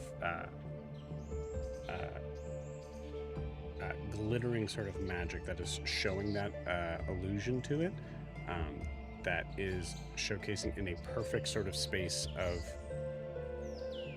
all of the physical manifestations that are in front of you. So basically it's the same thing, it's just changed into like a sparkly version of that. But it does essentially have that same shape and texture of this villa.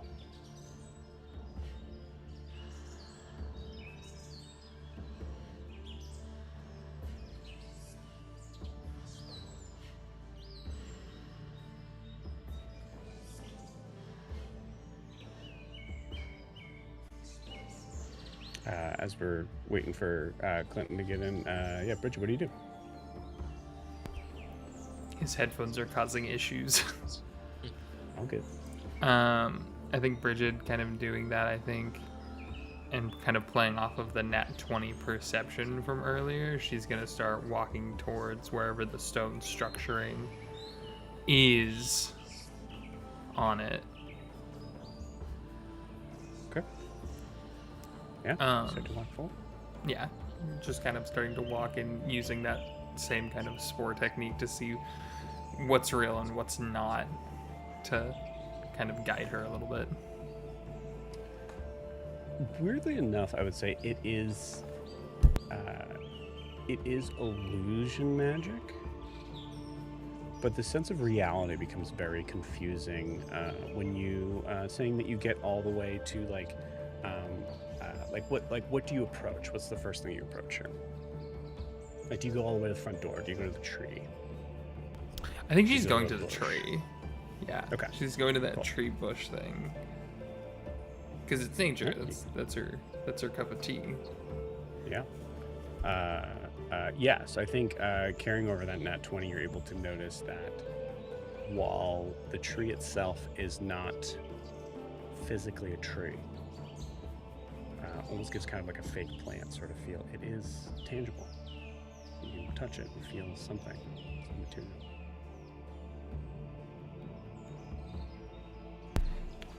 This is weird. Just kind of turns around and looks at them.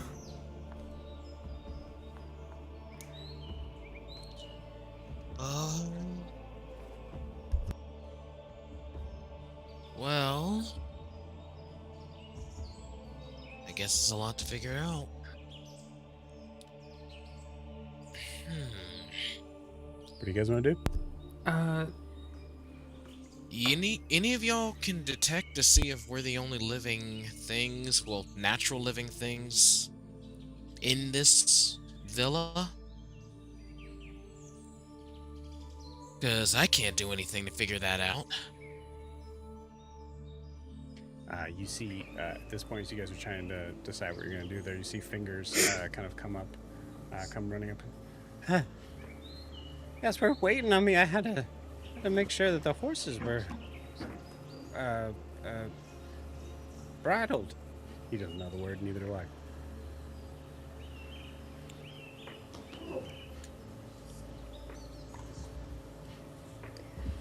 Weird stuff going on.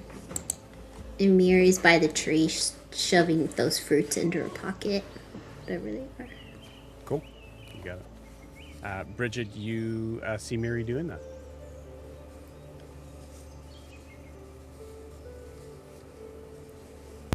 I think she's just kind of dumbfounded a little bit. Just like,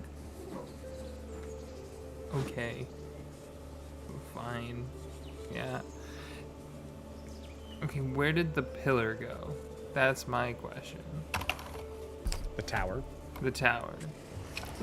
It might be inside the villa.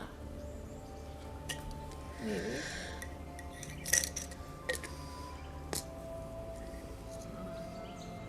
Okay. It's nice. I mean, This is some might as well go vacation in. home that you guys are. This is nice. Kind of a weird spot for it, but.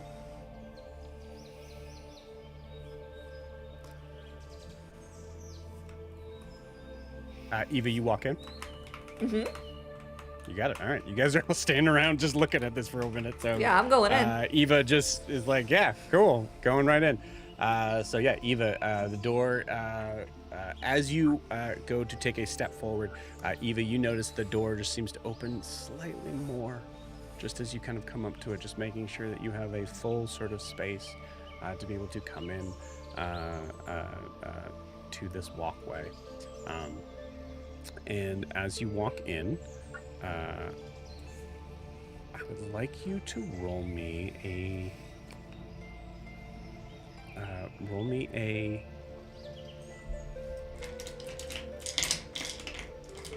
charisma saving throw, please.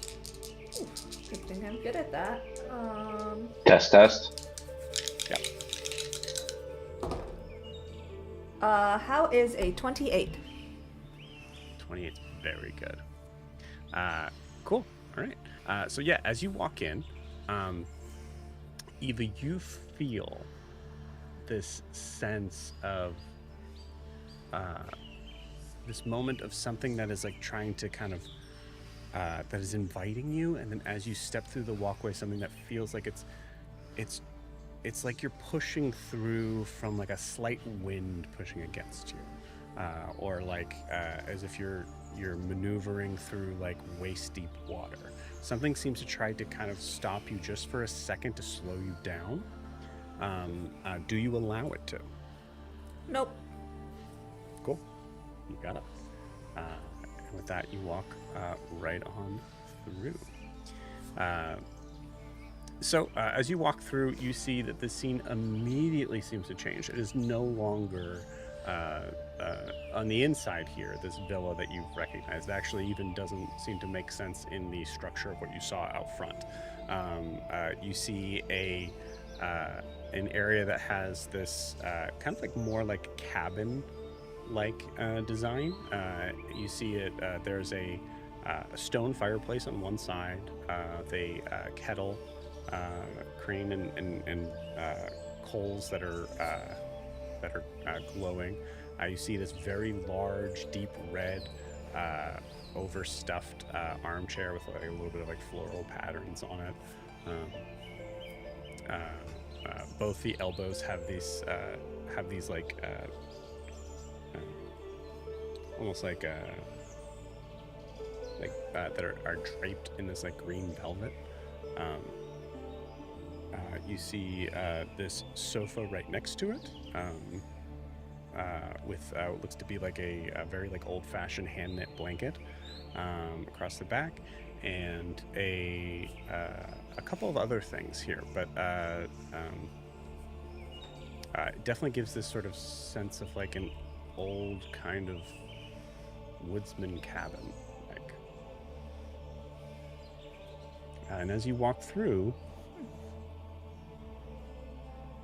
nothing happens. Besides the sound of the crackling fireplace. Okay. I'm just gonna keep walking around until I find this tower we're looking for, with the entrance to it. Yeah. Do you guys follow her in? Bridget for sure goes, oh, okay, and then runs after her. Okay. Is You there got- anything magical happening as they cross that threshold? Actually, weirdly enough, I'm going to actually ask Eva, roll me an initiative check, and Bridget, roll me an initiative check. Jesus Yo, Christ, Joe. 25? Joe, real quick, check your IM. I'm gonna be away from keyboard just for a second here. Okay, you're good. Yep.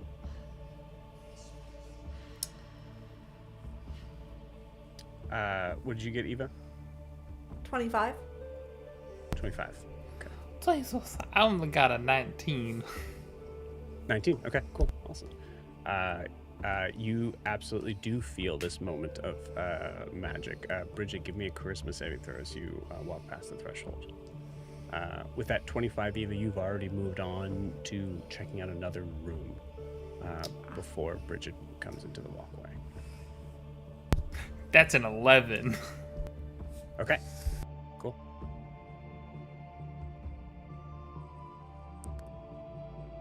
As you walk in, Bridget, you see the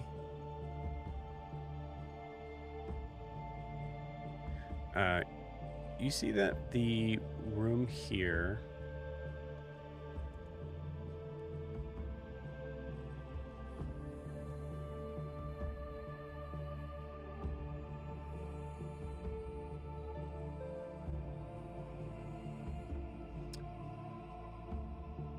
you see looks like a strange kind of one bedroom, almost like hut design.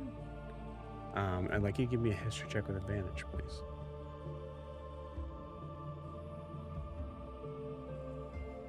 Alistair, you definitely see magic. I'll kind of put a hand on Gwen's shoulder and stop her from walking forward. Okay. 14. Okay, cool. The 14. All right. You notice that there is there is no fireplace. It is kind of like a rounded sort of one bedroom where you see there's a singular sort of bed that is kind of off into the corner. And there's an entire, like a long sort of almost like craft table on one side that has a ton of like what looks to be like herbalist type of things to it.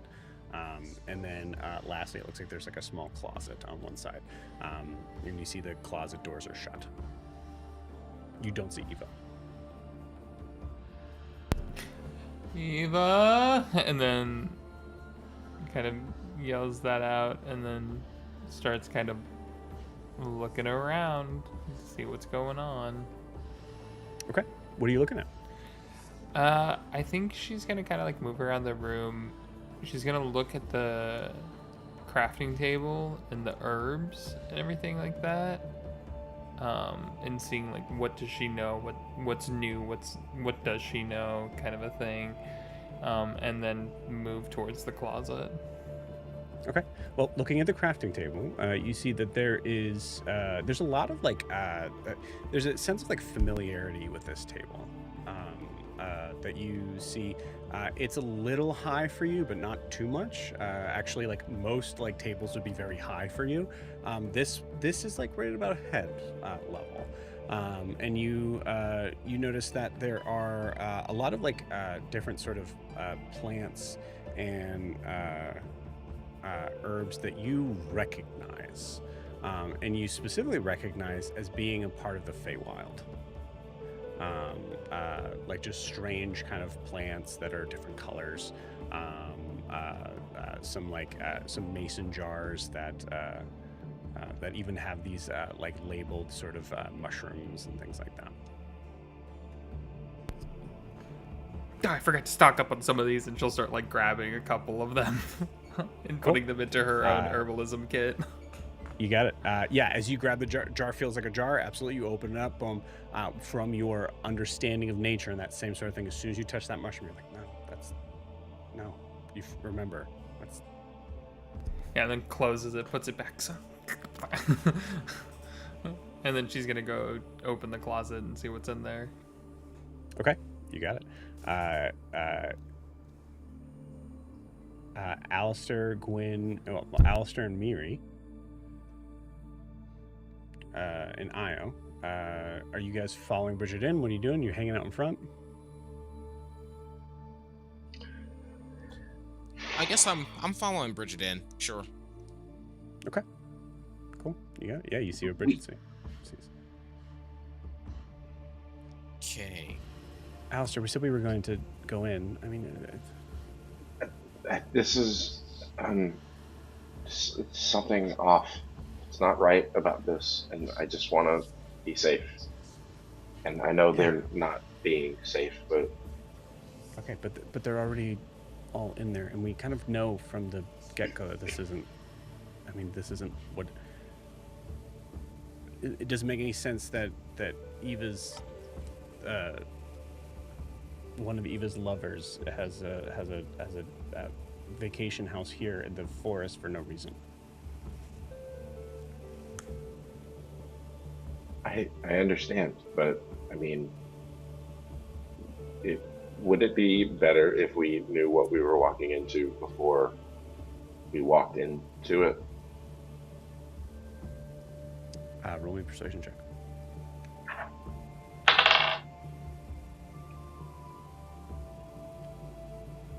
Alistair, I'm going in. Okay, I'm going in. Okay, I'd like you to come with me. I will come with you. Yes. I'll go. Miri, you coming in? Miri looks at Bremy and is like, I don't have the best track record with stuff that tricks you. Let's maybe stay outside for a while. Hey, Bremy, can you fly me up and we can do a patrol around this thing? You got it. Give me an animal handling.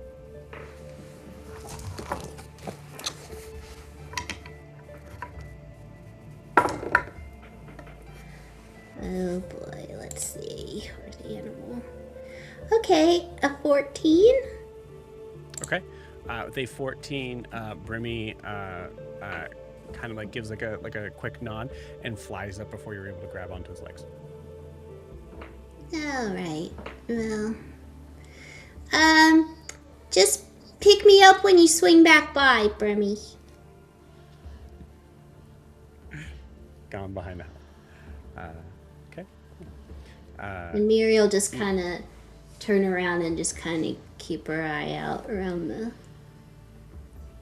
building, whatever it is, in the front yard.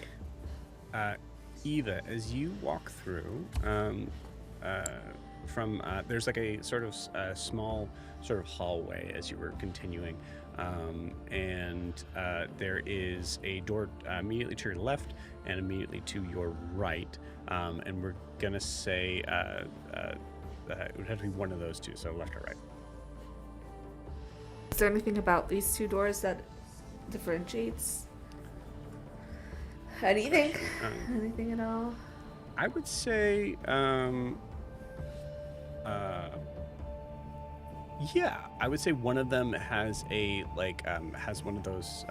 Is it French door?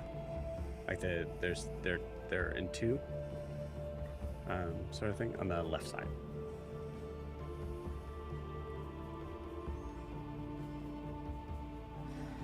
I'll go left. Okay. All right. In the left, going through to the left, you see a black cast iron stove with a with what actually looks like a steaming kettle on it. You see that there is a sort of small like 4-person table that has what looks to be like a loaf of bread that is sitting right in the center of it on this linen towel. And you see that there is, it's clearly some sort of small, still given that sort of like cabin vibe, but it looks like it's a kitchen that looks to be stocked and designed as if someone is currently living here.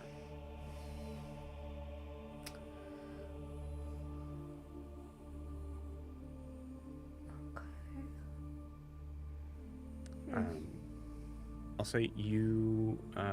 Yeah. What's the first thing you go to look at?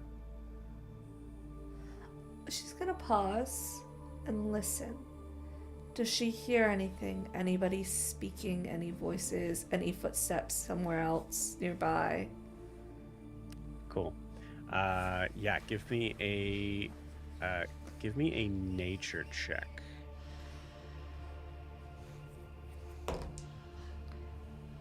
$18 on the die for a Dang, guys. 23. Nice.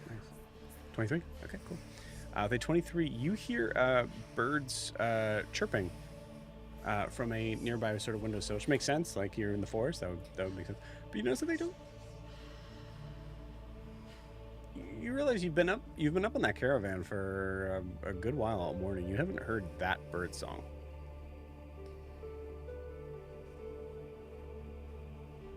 So I don't hear like whispering of an incantation or somebody. Great question. You do not. Okay. What you do hear though after that is you hear Bridget. What did you say? Eva? Eva! Yeah, you do hear that. I'm in the kitchen. I'm trying to find someone.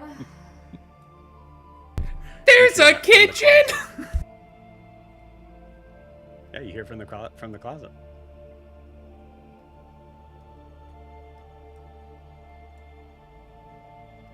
Do you open the closet door? Coming from the closet.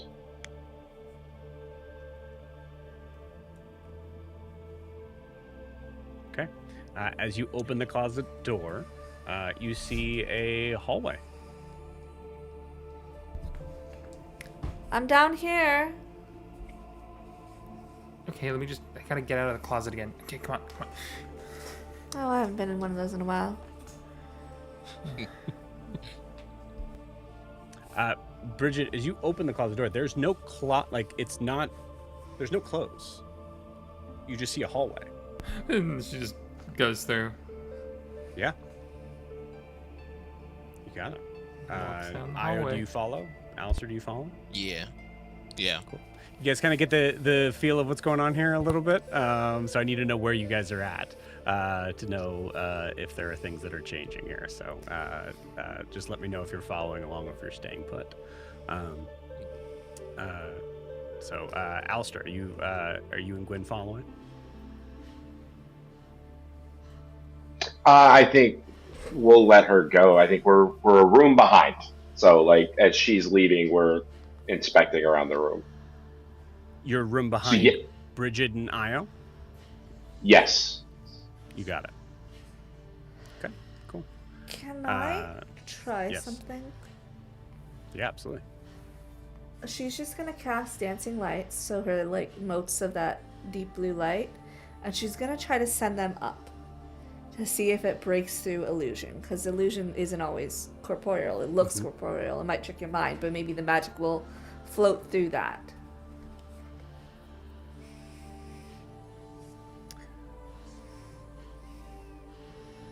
Eva, give me. Oh, you did really good on your Christmas saving throw, actually. Go ahead and give me another one. We'll say with advantage. Is this okay? It's advantage anyways, but if it's against being charmed, I have advantage. It is not against being charmed. I'll tell you. Okay. It's a natural 20 for a 31. Okay, cool. Eva, what's you so this is man. Okay, cool.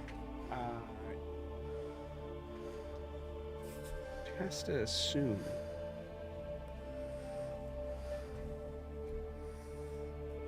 Okay. As you sort of extend your lights up, you notice that it does definitely seem to hit a ceiling. But as it kind of extends up, no.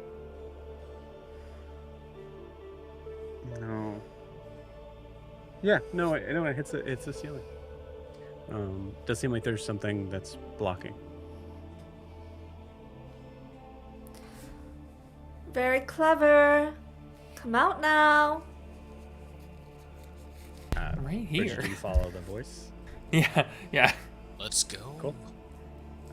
Bridget, now you walk into a kitchen. Exactly It's a as described as when you... long hallway. Someone's playing tricks on us. Yeah, no, none of the nature's real. It's all plastic fake. This is all illusion. Yeah. Maybe I've they're been in a wizard tower before. You're not tricking me. Did you romance said wizard in Wizard Tower? That was actually the first book I wrote. Yes. Huh. Good to Learned know. a lot about that tower. I learned a lot about that wizard too. So, did one of your exes or past paramours like playing jokes like this? Is this one of y'all's little games? Many are spiteful, perhaps, but none that I think would go to this extent. I think this is nothing to do with me. Perhaps it's just because I saw it first. It latched onto Okay. my mind. I don't know. 'Cause I was about to say, I mean, a fan who's very magically gifted. I don't can think it only has anything imagine. to do with me. Yeah, I'm think it's just gonna luck be of the with draw. Eva. I think you're jumping a Okay, bit. I was just grasping at ideas. Yeah, reel it back. All good. Let's figure it out. Were there any doors when we walked through the hallway? Yeah, a bunch. Would you like to play random doors? There were a bunch in the hallway. You guys done in the kitchen? Is there anything else in here? I didn't We're really gonna look open the around. pantries. It's like it looks like it's like a kitchen with like there's absolutely a pantry here, like that type of stuff too. I'm gonna open the pantry and see what we see here. A couple cabinets. You got it. Io, you open pantry. Go ahead and give me a Christmas saving throw. Charisma saving throw. Oh no, that is a 14. 14. Okay, you got it. Io.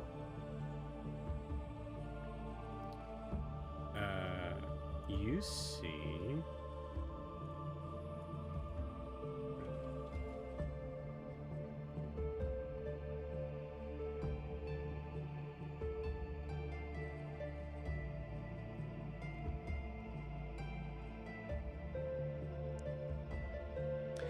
You see that the pantry seems to be fully stocked with like some very like kind of typical things like rice, beans, flour, cornmeal, and then you notice some very specific things that you are surprised to see in here. You see that there is a what looks to be a single sort of coconut in the corner. There is a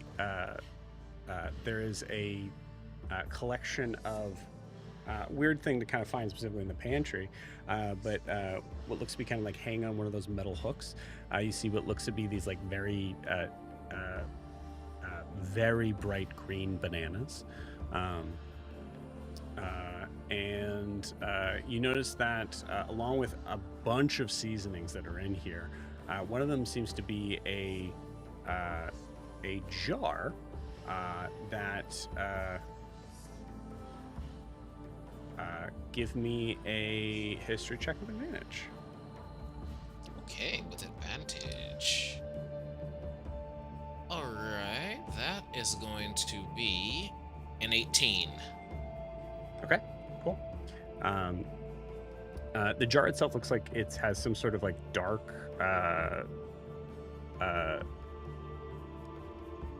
like dark, wet, kind of like almost like a marinade or a jelly of some sort. Like a dark brown sort of sauce. And you see like it's kind of like, it has this like sort of greenish brown sort of look, and you can see inside has some fresh herbs and scallions, and you see there's some orange and red flecks that are in there. Looks like jerk marinade. Okay, I was like, this almost looks like, does this look like stuff you'd see in maybe a sway pantry? Absolutely does. Yo, this is the, you don't even have these kind of seasonings in this part of the world. They're fake. I know, it's So frustrating. some wild magic. Listen, there were some fey mushrooms back there that I forgot to pack, and then I realized they were fake. It is upsetting. Oh man. See, House, if I hadn't had this spice pouch, you would have had me. But little man had me in way while ahead of you. It's trying to trick us. Mm-hmm. It's best to just ignore it and keep calling them out for their silly little games. I'm gonna be really crazy if nobody's actually there at the end of this.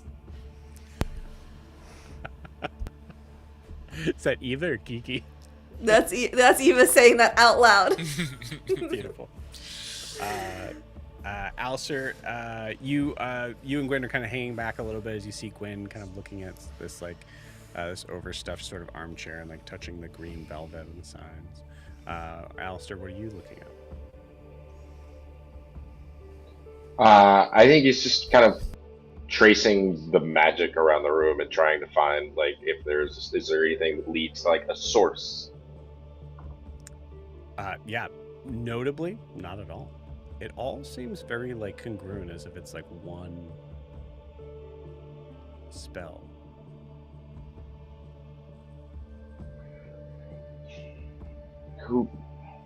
Whoever created this clearly has a lot of potential. I don't think we should probably not be separated from everyone else. This green, and she lifts up the tray, but does kind of match your eyes. Weird way. Yeah. I think they went. Well, I mean, Bridget went that way. I actually feel like warmth from this fireplace. I'm sorry. What do you mean?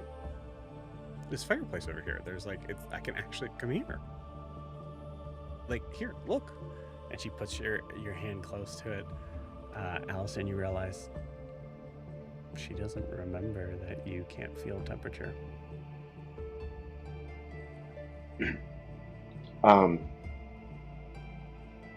feel that?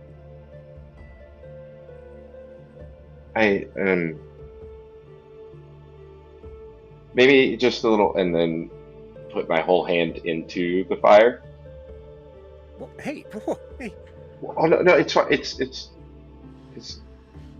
if it's just an illusion, then I mean it would be impressive if they could also make us. Sometimes we think it's not real.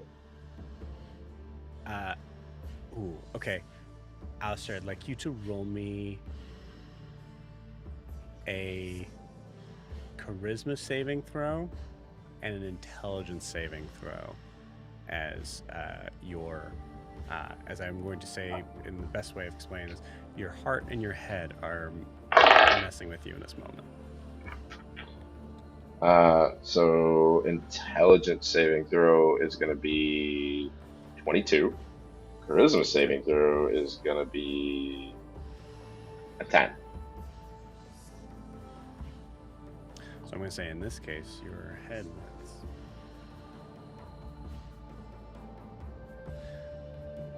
Yeah, okay. Yeah, go for it.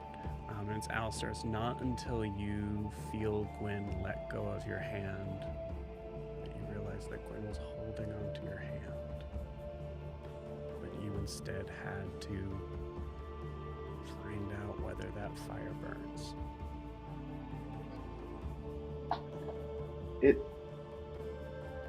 It's not. I mean, it's a really strong magic if we can feel the heat coming off of it.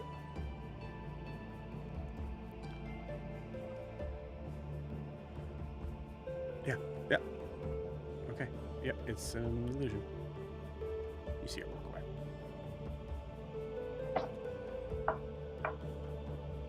I think they went It's- through here. Oh, it's a closet door. Yeah.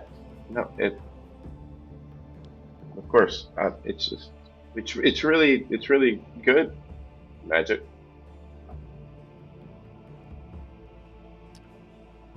Eva, Bridget, Io, you guys.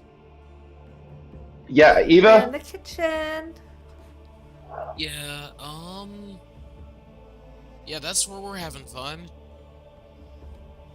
Okay, it sounds like this door. Yeah. Okay. Opens the door, and you are Gwen, and assuming Alistair follows, you guys are in the same kitchen as them. As you see, Io has opened up the pantry and is like kind of holding, or like this sort of marinade is like sitting front and center.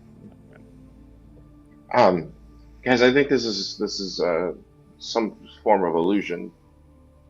Mm-hmm. Yes.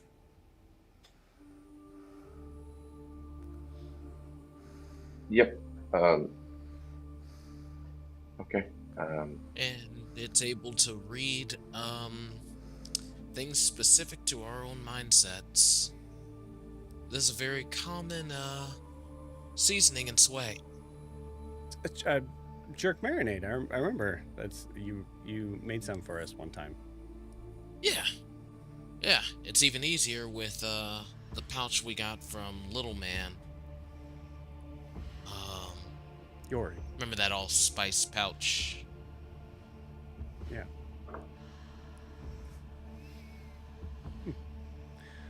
It's kind of cool. Yeah. Is there another door in here? There is not, but there is a hallway that you just came from. I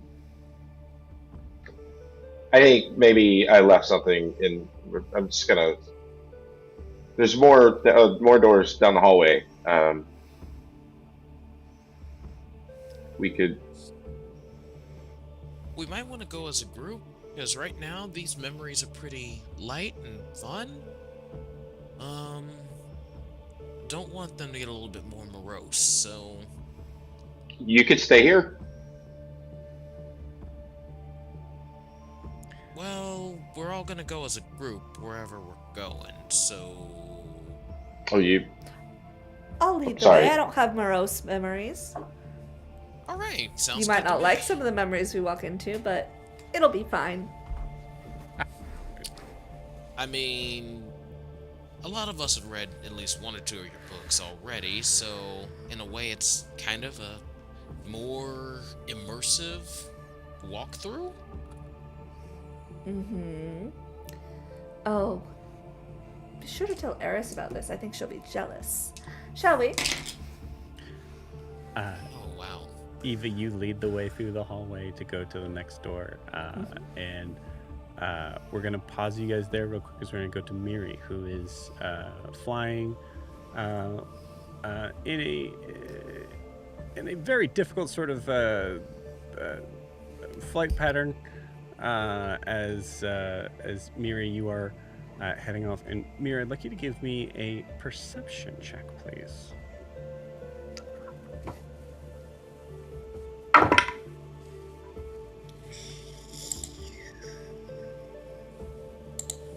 16. Okay. I'll roll this one where you guys can see it. That's a 15.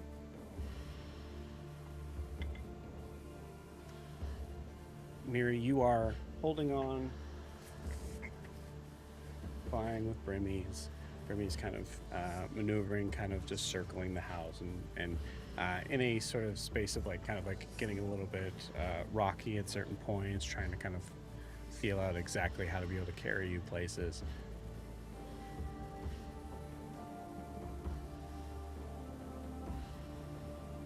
And you catch it on the roof of this villa. This flat roof. It was just looking at you and then it immediately closed its eye and disappeared. But you see this massive 20-foot long yellow eye looking in your direction as it immediately shuts and disappears. And with that, I'm going to take a 10-minute break. See you all then.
Okay.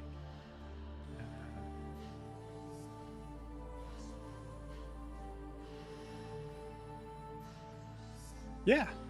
So, Mary, you see that.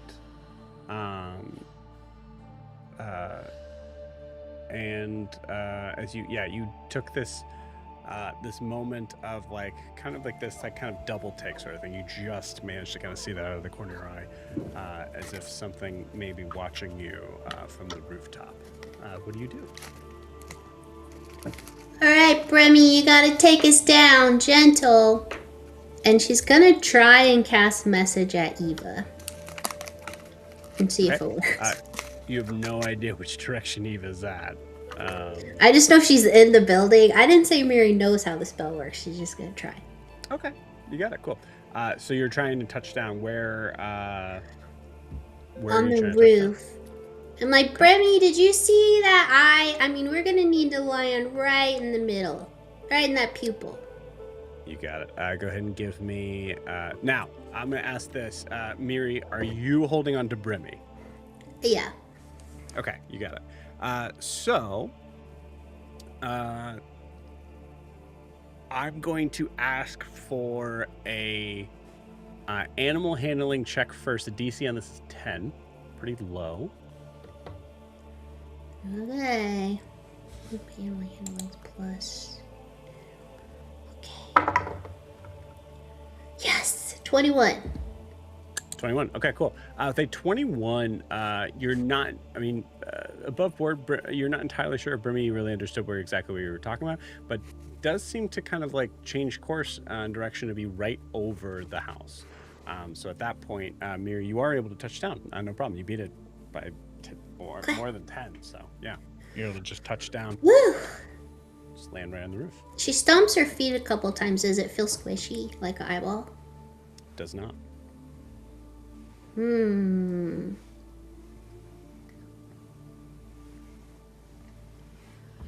Let's see. I'm gonna use magic awareness. Okay. So I can open my awareness to the presence of concentrated magic and know the location of any spell or magic item within 60 feet that isn't behind total cover. And if I sense a spell, I learn which school of magic it belongs to. She closes her eyes, holds out her arms.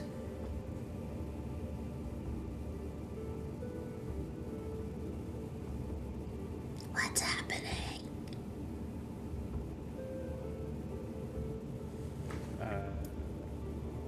Righty. Sorry, I need to get to that to make sure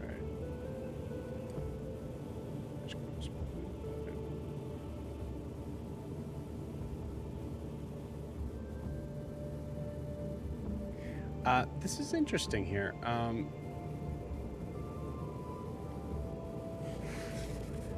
not like how this is worded. It's very confusing.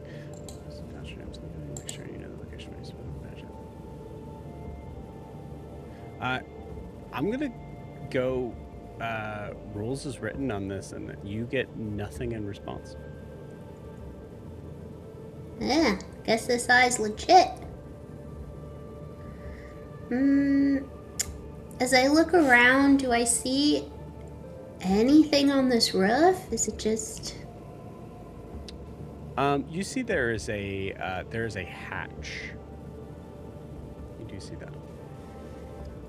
Well, Bremy, I think we gotta tell the others what we saw. This might get a little hairy. If I kill you, just know that I'll do my best to bring you back. You saying this all out loud? Yeah. Okay. Alright, Bremy, let's go. Miri tries to open the hatch. Cool, you got it. As you do,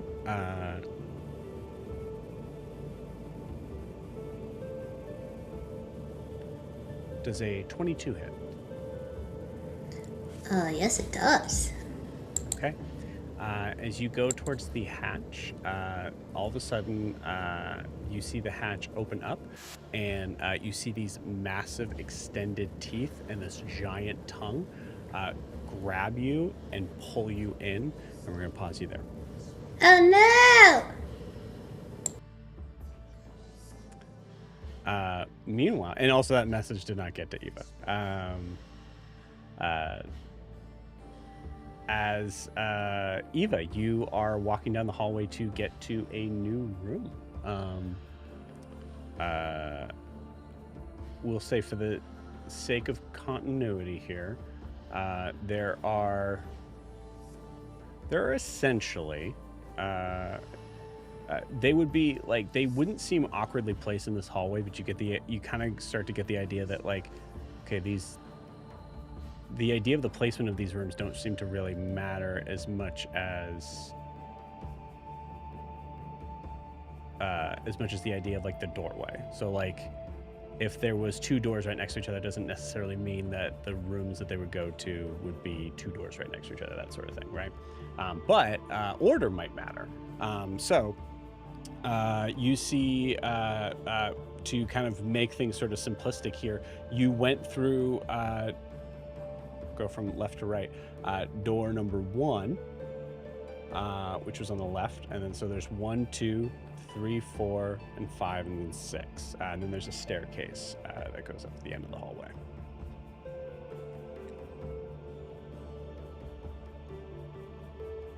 I turn to the smarter people. This looks like a puzzle. And there's nobody to talk my way through this.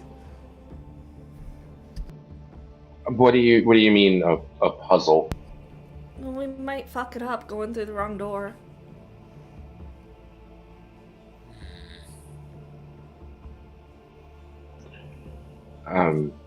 Well, what information do you have right now? Vibes.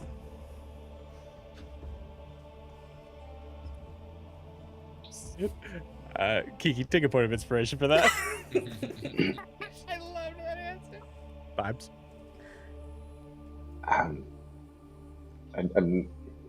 Okay. Well, then, if this is a puzzle, what was the first room? The first room was a cabin. And then the second room was a kitchen. Well, it was a hallway.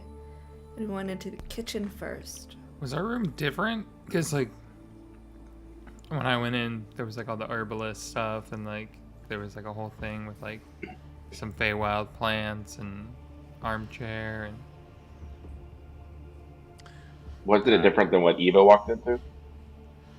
Yeah, that's... did I it's see the, Bridget, it's Bridget trying to put Okay. those pieces together. Yeah. I didn't see any, like, herbalist stuff or plants. I feel like I would have noticed that. It was very kind of, like, a little lush, but still very, like, lumberjack. Yeah, Bridget, that's not what you saw. Very different room. I saw what she saw. So, Did you I guys apologize. go I in think I together? did screw that up. I think Bridget, Alistair, and Gwen all went together. So yeah, you would have seen. I'm sorry, you would have seen Okay. what Bridget saw. Right. yeah. So Eva you saw guys something. all went in Eva saw together, something different. Yeah. Yeah. and I went alone. Yeah. So maybe we need to No. all enter and exit together. We didn't. Bridget was ahead of us. We followed Bridget. Yeah, but I hadn't left the room until you all had come in. And I had already left the room. Yes, just establishing. So stairs? So Ignore all like the that would- rooms and head for the stairs. might be the last step if this is a puzzle. Yeah, but also we know it's a tower. Usually going up is good.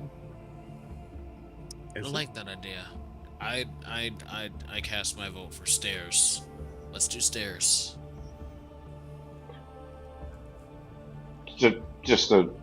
I want to make sure before we send Io up the stairs here, you believe based off of vibes that this might be a puzzle, Mm-hmm. and you think the best way to do this is to just skip the puzzle and everything will be fine. Oh no, I didn't say that. They said stairs. I'm very curious. I want to open every door here.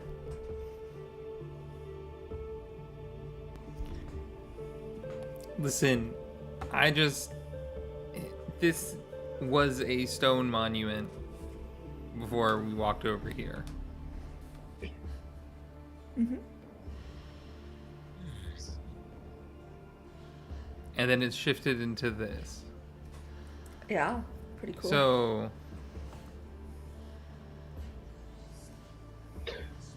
Okay, so curious. The closest door to me, I'm gonna just open the door. Not gonna step through. First off, do I see anything in the door? Like looking through the doorway? Call it door 4. Door 4? Yeah, you numbered doors, so. Mm-hmm. Yeah. Okay, so you go across the hall to door Mhm. number 4. You got okay. Give me a charisma saving throw. Now, I will say, Alistair, you walking across to door 4 instead of door 2, you're actually not within the eyesight of what you're seeing right now is not within immediate eyesight of what the rest of the group's able to see. They're able to see you, but they're not seeing what you're seeing as you open the door because it's not directly across the hall. Perfectly fine. You got it. Charisma saving throw, that is a proletariat 20. Okay, you got it. Opening that doorway.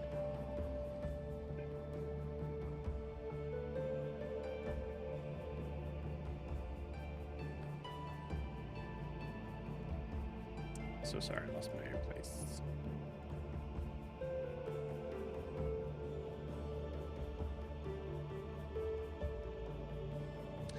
You see a what looks to be like some sort of washroom. Small sort of room, but looks interesting. It's odd. It's not something that seems necessarily familiar to you at all in like the vibe of it. You see a very small tin bath that is located next to a stove pipe. It's like coming out of a wall. You see that there are a couple of bars of soap and a hook with towels on it and a frosted glass window with pressed flowers trapped in the sill. You also see a mirror. Do I see my reflection in the mirror? And also, how many bars of soap? There is a single bar of soap on the sink. Got it. Do I see my reflection? I'm sorry. You do see your reflection in the mirror, yeah. So I want to, from the entrance of the door, do my best to take a visual image of that room and then pull the door shut, walk back over to everyone. Okay. Eva, Bridget, either of you, if you don't mind, can you tell me how many bars of soap you see in that room over there? Sure. I'm gonna go see how many bars of soap there are in that room. You got it. Go ahead and give me that charisma saving throw. Not as good. 13. 13. Okay, cool. Eva, as you open that room, you see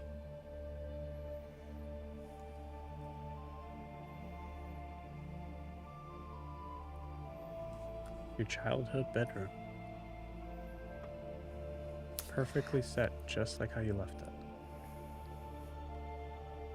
Alistair, I don't keep soap in the bedroom. That's in the bathroom. Fair. Could you just shut the door for me for a second? Okay, sure. I want to walk back over there and open the door again. Okay. Once she's away from it. When she's away from it. I just want to. You see the washroom.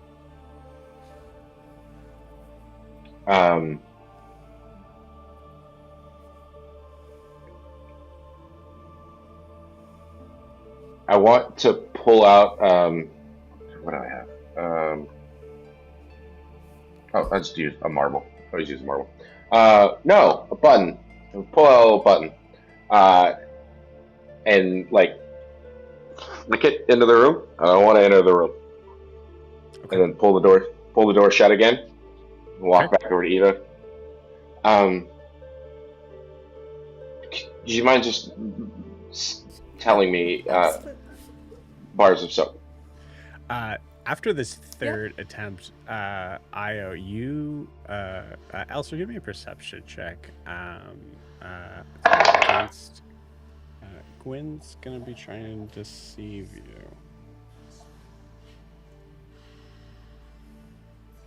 Seven. Okay, cool. Io, you hear a little whisper from Gwen that Alistair, you do not hear. Does he just keep you guys from doing things on your own? Just to...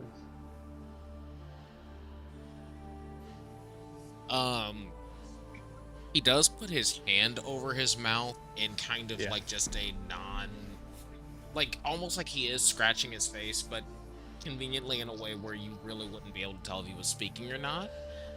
And he says he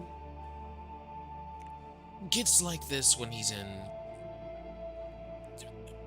detective mode, figure out the problem mode, and he's always wanted to do things just so. Okay. I'm gonna say that's enough. Keep going. Okay, I was just like, he always arrives at the right answer, but he likes to map out how he gets there. Okay. I'm going to say that is absolutely enough words that I'm going to say that is a separate deception check and a separate perception check from Alistair. So I have a deception. Does my passive 25 hear all of it? Yeah, I'd say so. Unless it passes the 25, the deception. It's a 10. Okay. Io? And that deception check, ew, that's not bad at all. That deception check specifically is a, gotta make sure not to be too loud. That's a 20 even. Okay, cool. You're good. So yeah, Alistair, you're focusing and really paying attention to what Eva's doing. Eva, as you open the door, once again, to your childhood bedroom.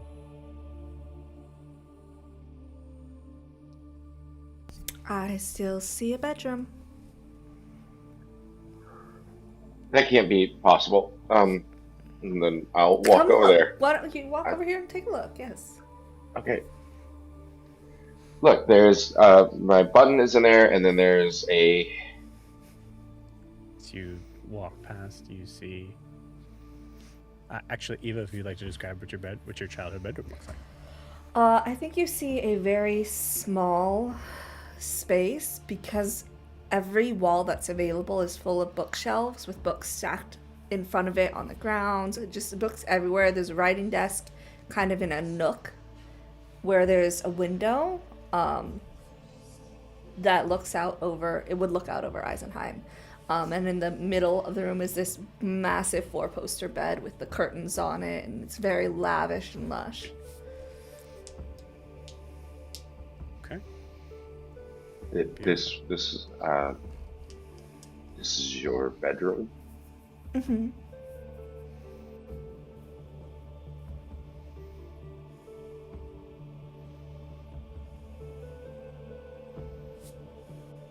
It explains a lot.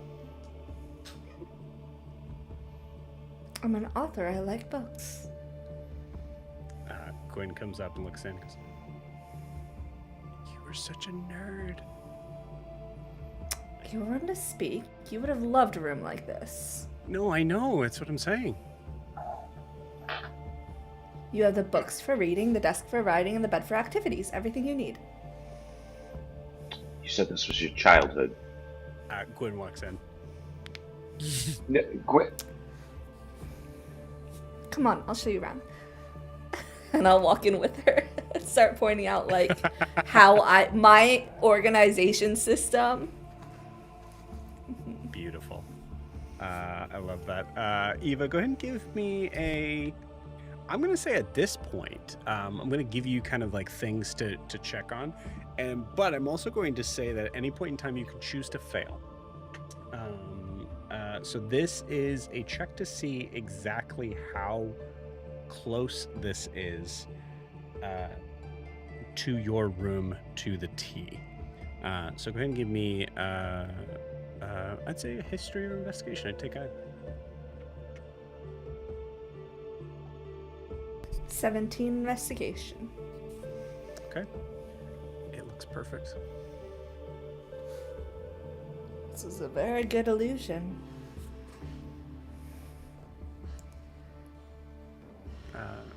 Yeah, as you like kind of touch the binding of one of the books, you can tell me like what it is or what from there it feels like the book.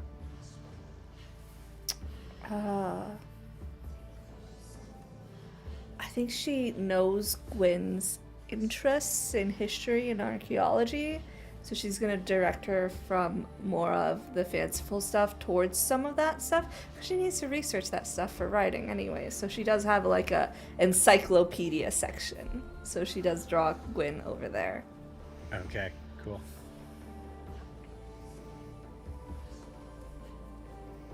Okay. Yeah, Gwen immediately grabs one of the books, just kind of sits on the bed. Does the bed bounce at all? Oh yeah. Yeah, very bouncy bed. Oh, this is nice. Mm-hmm. Opens a book. We need to continue looking around the.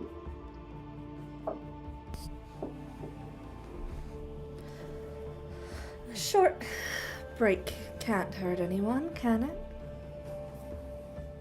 Yes, yeah, it absolutely could if we don't know what this is.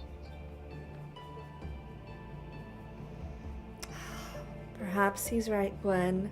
Can't let ourselves get lost in illusion. Yeah, I also just noticed that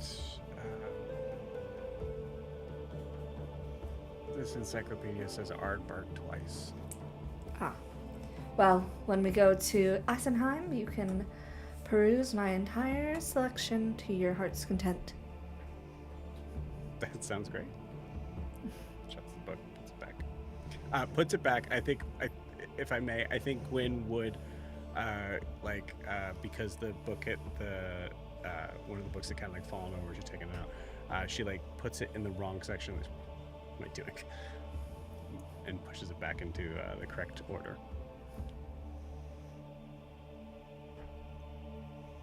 Okay. I guess you, Bridget, would you like to open a door with me? She walks over and opens two. Okay. which is on the same side as 4, so I love it. Yeah, Bridget, go ahead and roll me a charisma saving throw. You can choose a fail. Joe, you know the great thing about Bridget? She has a -2 to charisma saves. Beautiful. I got a 14 on the die. That's a 12 overall. She ain't making none of this shit. I love it. Cool.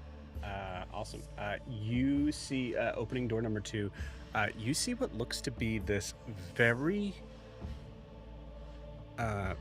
lavish but small personal library.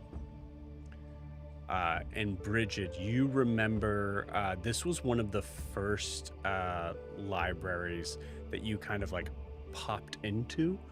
I would say that this was probably someone maybe in like the someone that was more in like this like a lesser sort of being in one of the Sealy Court like sort of areas. Oh, Alistair, you want to see this? This is one of the libraries I stole from back, I think, like the first book heist.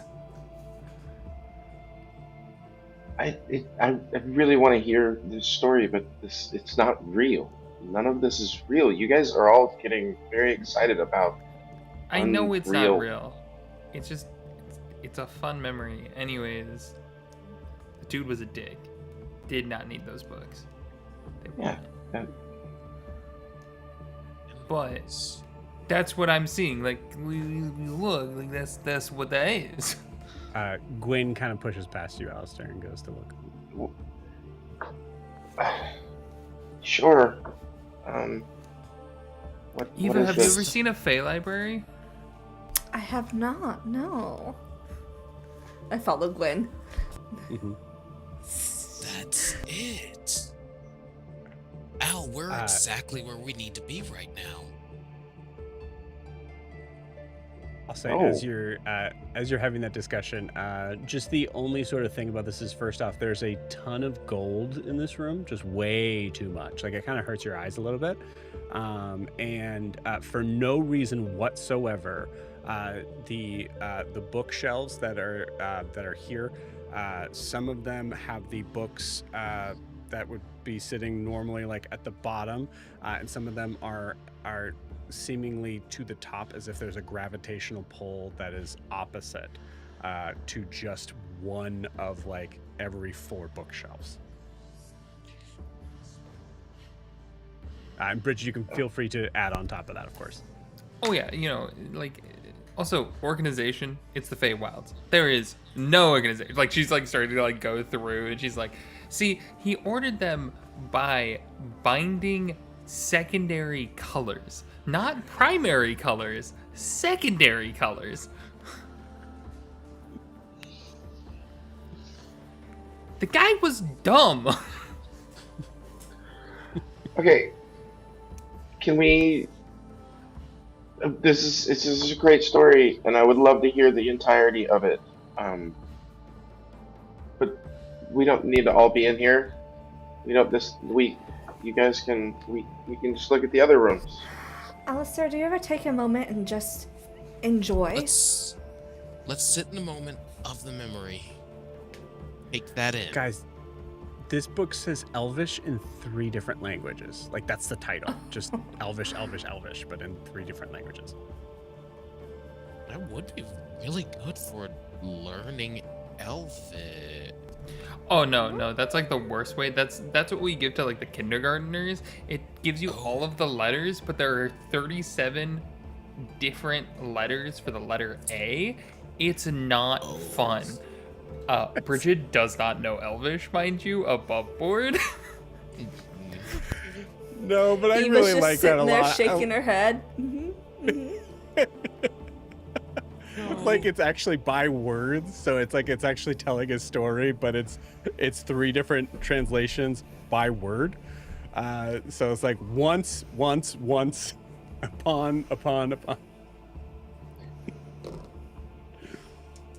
This isn't about whether we're taking a break or relaxing. We don't even know if this place is safe, and you guys are treating this like it's a vacation.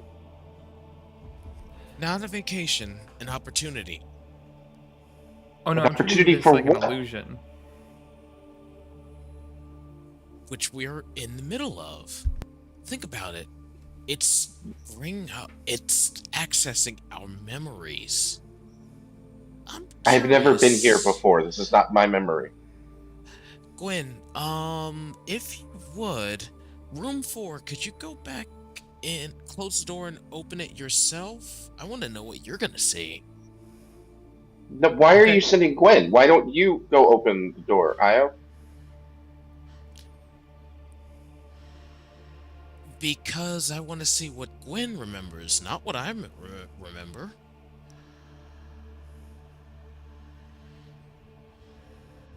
No. Why don't you go We're open good. the door? Alistair, what about the I'm doorknob? What about the doorknob? You have to grab the doorknob, turn it to open it, right? If you saw something different, Eva saw something different, you both open the doors. Your separation is the doorknob and who turned it. That's what created 2 different spaces. Okay. Io, Io, why don't you do it first, and then I'll do it. Okay, Gwen. But I do want to see. what it shows you after. And Io moves and make sure the door is closed and shut first. Then he's gonna turn the knob and fling the door open. What does Okay, you Io got it. see? Go ahead and give me a charisma saving throw. You can choose to fail. Which door I did don't you even just open? 4. 3, 4? Oh, okay. And that's a nat 1, so I didn't even need to choose to fail it. Okay. You see Eva's bedroom again. Okay, okay, that didn't work. What is I'm it? gonna What do you see? close. It's just Eva's bedroom again. I'm gonna close the door and open it again. Same thing. Okay.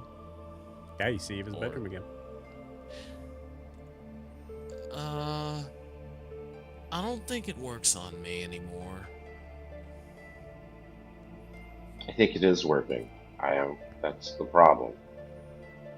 I don't think so. It I was think it's different when whoever you opened fails it. first.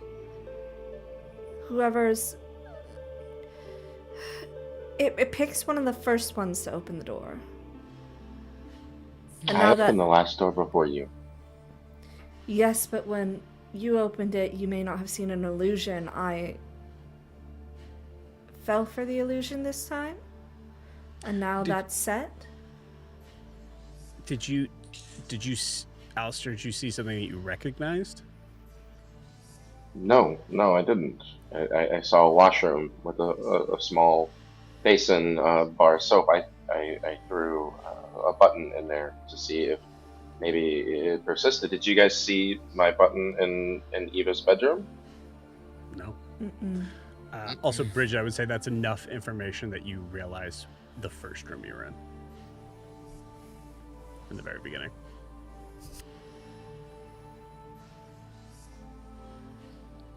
Gosh dang it, I muted myself. That was Gunther's. That makes sense. And as washroom Bridget with the says that, basin? Alistair and Gwen both is. Oh yeah, that's right. It was Gunther. Yeah, because that was the. No. God, why was that night so? There's something about that night that was so awful. We can unpack that can of worms later. So It we should wasn't- try more doors. Entirely awful. Yes. Yeah. I'm gonna open door number 3. If you just give me a second. Eva, charisma saving throw. You can choose to fail. 22. 22. Okay, cool. Door number 3.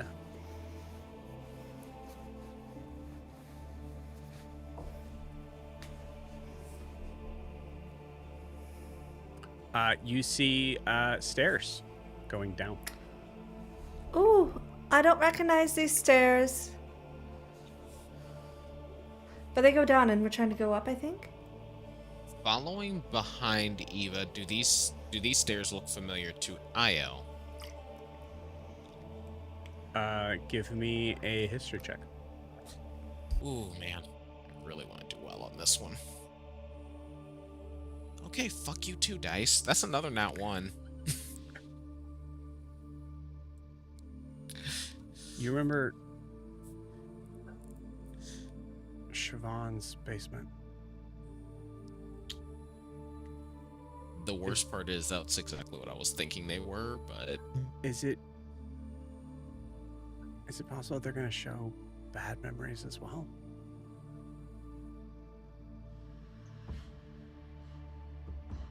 As Dan freezes on camera.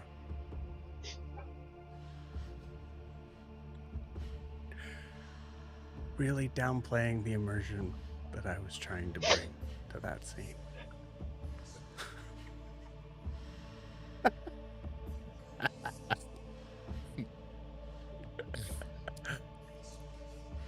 Listen, Dan, I played up my hardest DM immersive sort of voice, and you missed it. So It sucks so bad. I was like, what the hell? That was the worst time for it to go black.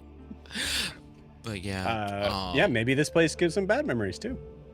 yeah, that was right. That was the last thing I heard before it went black, and I'm like, I think with that, I think Io, instead of like going immediately down the stairs, I think he hangs back and probably might be the last one down the stairs now, just going through. Oh, I'm I not would be stepping upstairs in. right now. Yeah. Yeah.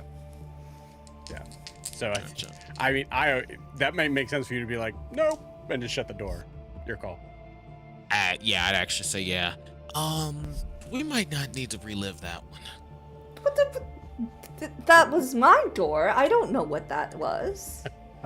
Okay, try it again, please. I'll open the door again. Okay. Give me another charisma saving throw. Oh, interesting. Mm-hmm. That is a 13 this time. Oh wait, I'm sorry. No. Sorry, I did miss one thing in my own little puzzle. It does look like it's steps leading down. I open it and look at him. Do you have fear of basements? Did you read too many ghost stories growing up? No. It's okay.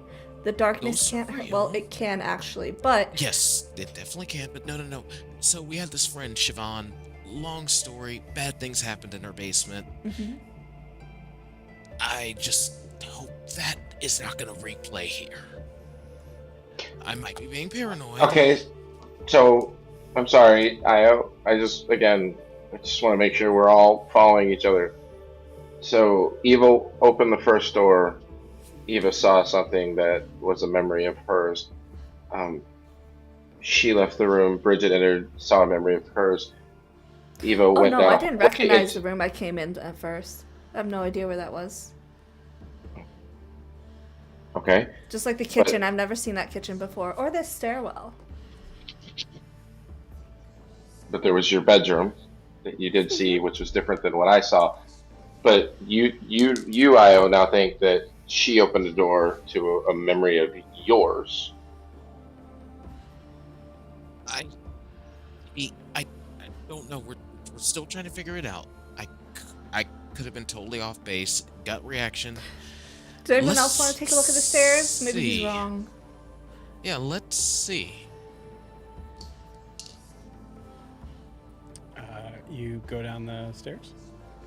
No, I'm telling like the rest of the group if anybody wants Oh, to take yeah, a yeah. look at the stairs because Io might be wrong. Like he might be misremembering.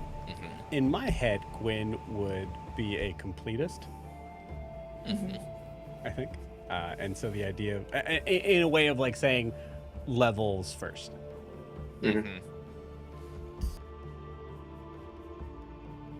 Maybe we just...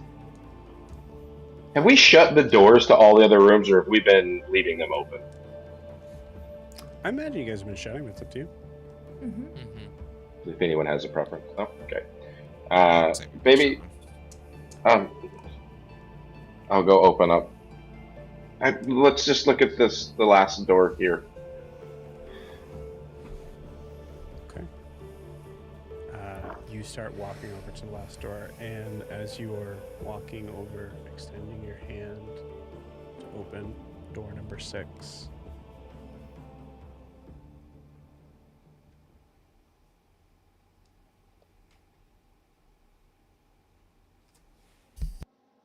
Mary.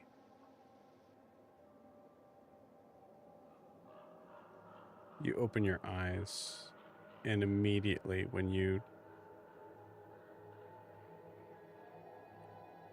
take any movement whatsoever, you hear a heavy, hard creaking sound from the splintered and rotted wood that lies under you.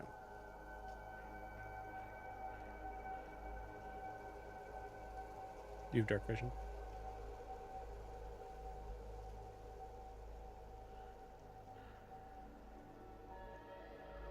you see a rocking chair next to you. But everything else around is so dark you can't even see the walls. What do you do? Can I move my arms and legs? Mm-hmm. Remy?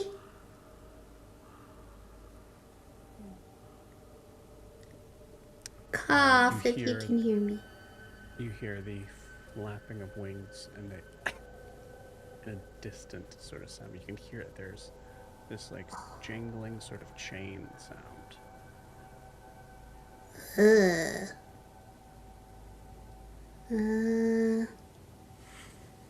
Touch the rocking chair and push it. See if it rocks.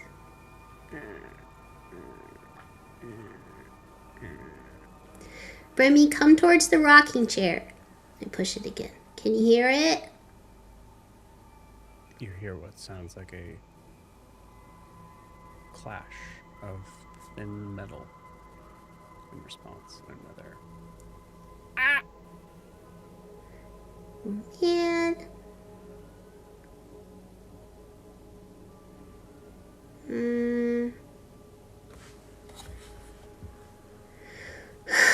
Don't like this. And Miri's gonna rage. Because why not? Okay. Do a wild magic surge to see what happens.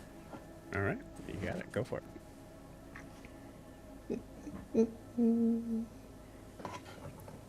Where's my guy? My cat ate it.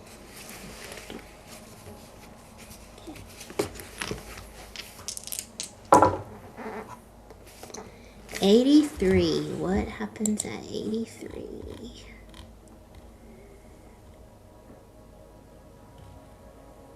Woo! My antlers crackle with dream fire. All enemies within 5 feet take 46 fire damage.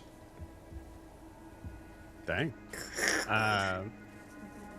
4d6. Yeah. Okay, cool. So you do see like immediately it's like as your antlers catch fire. And it's it doesn't seem to like extend out and catch anything else, but it's enough for you to be able to sort of see a little bit clearer in this room. And you see that there is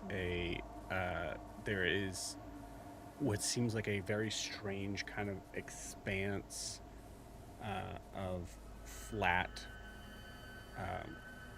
floorboards that look old and decrepit, like the ones that you're standing on now.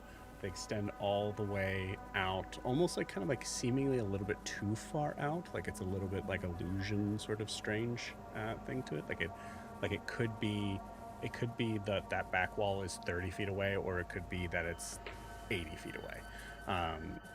That's strange sort of feeling to it. But you see in the back wall that there is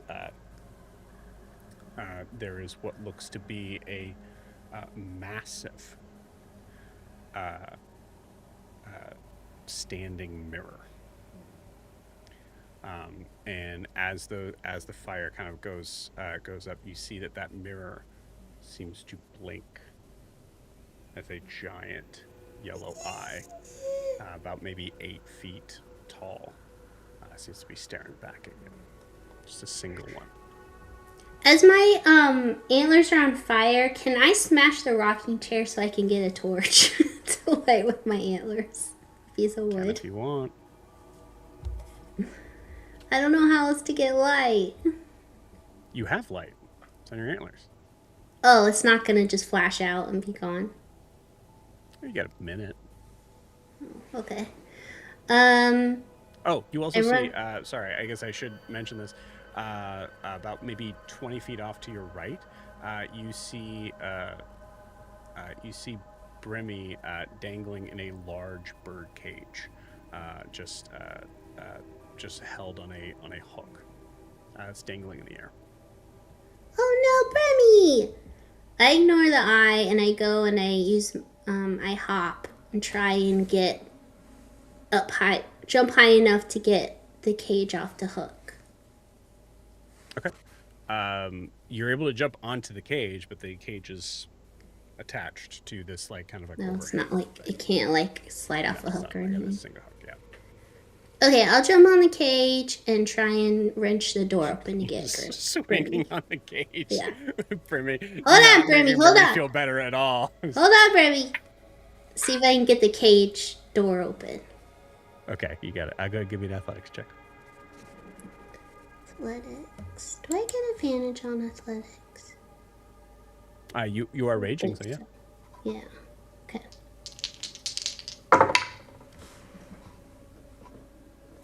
Well, I rolled 2 5, so great. Athletics. Well, it's still a 14. 14. You cannot. You start to pull, and that rabbit strength as you pull hard. No luck. And you look back and you see that the eye that is just like yellow sclera and a single black pupil. You see it's now kind of like moved to your direction. Hey, eye! And I'm gonna jump off the cage and run up to the mirror. Did you put Brimmy in a cage? See the eye. Look up. Look down. Blink for once for yes, 2 for no. Did you put Brimmy in the cage? You see, as it blinks, you see the mirror. And then you see the eye again. Well, what'd you do that for? He's just a baby. Roll me a persuasion check, Mary. I'm gonna roll my Royals dice, see if it's any good. 15. Okay. With a 15, all of a sudden from the darkness of a corner of a room that you still can't really see to, all of a sudden you see yourself run out, look at some object that's not there, and just go, "We need to make sure we find everybody and tell them what we saw." And walks sort of towards you and then disappears.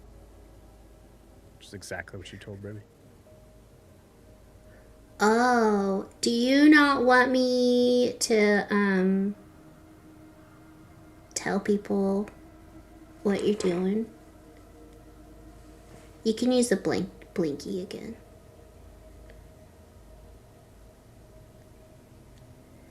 I get it. Well, I mean, I guess I need to know, are you just having fun, or is this like... I mean, if we're having fun, then I'll probably help, but if you're not, if you're trying to trap people, I don't know what to do. I rolled a 10. I need everybody here to give me a dexterity saving throw.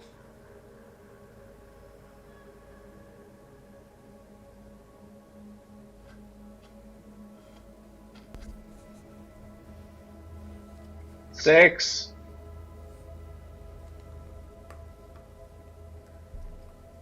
17? 17? Cool. Same thing Nah. as Bridget. 17? Okay. Math is hard. 27. 27. Okay. Roll for Gwen. Gwen rolled a 6. Unfortunately, I think, Alistair, you went over to the door. Would you guys say, I'm not gonna like have any sort of role based on this. I'm just gonna basically kind of get a vibe for it. Would anybody be directly behind Alistair as he's opening that door? No. Just give me a Bridget. yes or no. Bridget would. Bridget, yes. Okay, cool. Yeah. You got it. Cool. Bridget, you got a 17, right? Yes. Alistair, you you kind of like trip and stumble a little bit as the door actually opens inward instead of outward. And Bridget, give me a. I'm gonna say this is a DC 20. I'll be nice and say sleight of hand.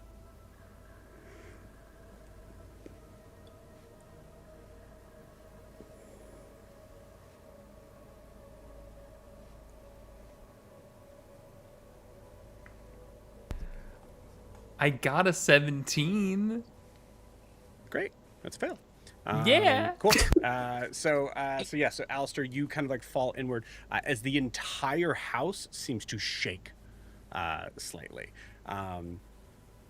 Miri, what'd you get? Oh, I didn't You have roll. advantage. Sorry. Yeah, everybody. Nat 20 plus something. What was it? Acrobatic?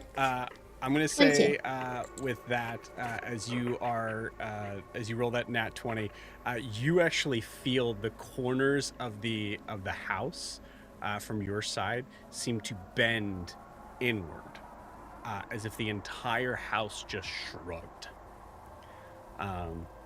And that's what's throwing all of you guys off on the levels that you're at. So everybody else has to like grab onto something, like kind of like has to steady themselves as the entire house feels like it shakes. Alistair, you fall through.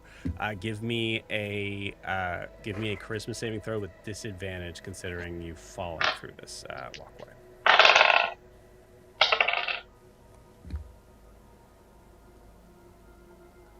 Still a dirty 20. I rolled a 16 and a nat 20, so. Okay, you got it. You can choose to fail. Your call. And Alice was annoyed. I got a dirty 20. Okay, you got it. Cool. With a dirty 20 on the sixth floor. The sixth door. Actually, but you said I fell, so yeah, he You failed. did fall, yeah. No, he failed it. Yeah. As you fall inward, smacking into this like kind of like heavy sort of paved like stone tile. You always hated how hard the floor was in your dormitory room.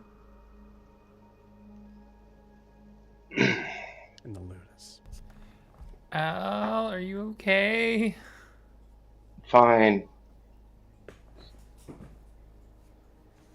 Okay, this is. Okay, sure. Yeah, I recognize this room. It's So the rest of you guys, you all saved.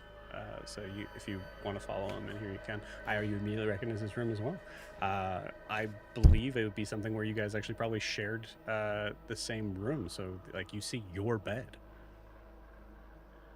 like Wow. 2 4-poster beds in here. Bridget's helping Al up too. Yeah, I remember this room too. yeah. It back before things got complicated. Excuse me, and walk out of the room. You walk out of the room. Yeah. I wonder what happens if he closes the door while we're inside of the room. Is Io in the room?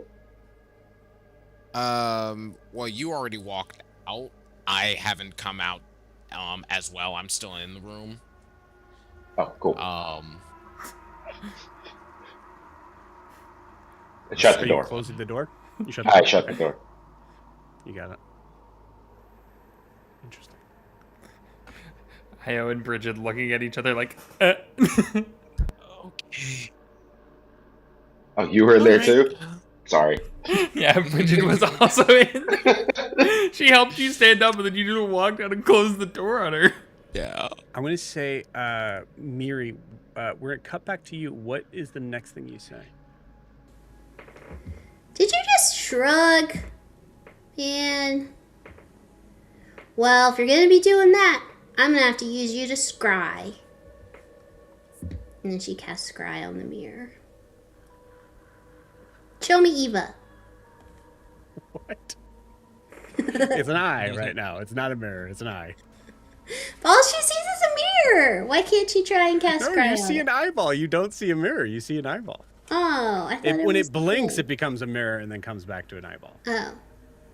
Alright, fine. She pokes Also, the... that's a great mirror. way to break the DM's brain, is to put in this house and then scry inside the house. Holy cow, Rachel. Yes, you are here to kill me tonight.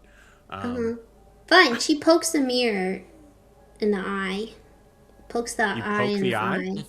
Yeah. To get it to blink. Okay. So I can cast scry. You sure? Yep. What else am I gonna do? Stuck in a room. All I can do is Hey hit... Dan, it's been great knowing ya. It's been I great know. knowing you guys. No hesitation. Sure. I need everybody to roll initiative, please. I knew it. Oh dear. Okay. That's fair. Let me scry! Come on! And she pokes it. 24. You just poked a house in its only sensitive area. 7. 21. 18. Okay. I didn't smash you with my hammer. You can't be that mad. Okay. They wouldn't beat a 20. Oh wait, Brandon. do I have to roll initiative? Yes, everybody. Yes. Everybody means You fought it! What? You're the one who caused this, yeah. Okay, I got a 18. Okay. Bridget, you feel another shake. This time it's, I would say, from this room. As the room is closed, you actually also... sorry, Bridget, give me a perception check. It's not passive, it's be active.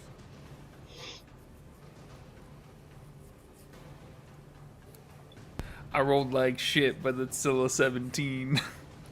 Okay. 17. I would say you hear "Let me scry" from Miri. As I imagine Miri kind of Miri? just shouted that.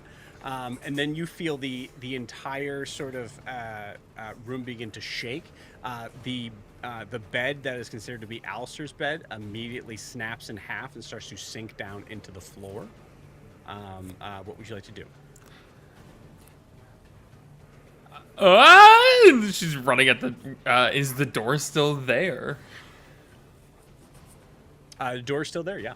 You're Yeah, still in Alistair's room. Yeah. But Alistair closed the door. I didn't know if anything Correct. happened to the scene. She is running for the door, trying to open it as quickly as she Okay. can. Go ahead and give me an athletics check.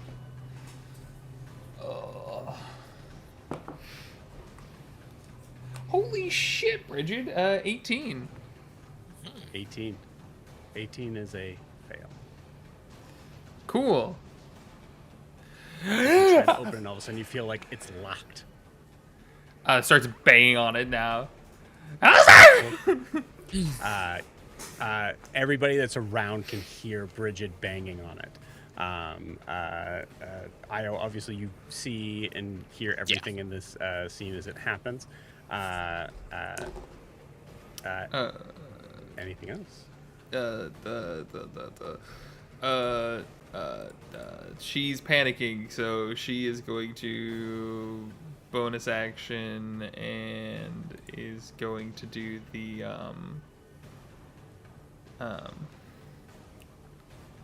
48 temp HP fungal armor situation. Okay. Sweet. That's going to be useful here in a minute. Alrighty. Symbiotic entity, that's what it's called. Yeah. Did anybody else beat a 20? I forgot to do the initiative thing. Alistair that I was did. supposed to be doing. Alistair did. Okay, cool. Alistair got a 24. I got a 21. All right, great. Alistair, you immediately hear banging on the other side as you realize in this moment that you had also trapped Bridget in there. I'll try and open the door back up. You got it. Give me an athletics check. An athletics check. Heard. Hey, that's unfortunately good. That's a 19. 19 fails. Jeez. As you immediately try to open the door, as you hear Bridget yell several octaves above what you normally hear. Okay. Anything else from Alistair? I mean, we're in action economy now, so let's see. Double check this. No, that's all I got. So yeah, I think he just kind of prepares to throw all 110 pounds of himself soaking wet through the door. You got it.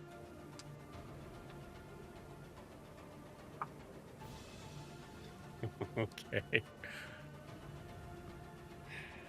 This is how UA goes. All right, cool. Yeah, so you're throwing yourself against the door. No luck there. Does that end Alistair's turn? Yes, that does end Alistair's turn. You got it. Okay, cool. I need everybody here to give me a... I got a thing for this. There's a thing for this.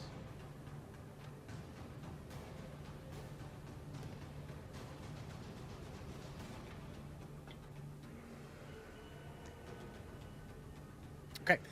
Give me a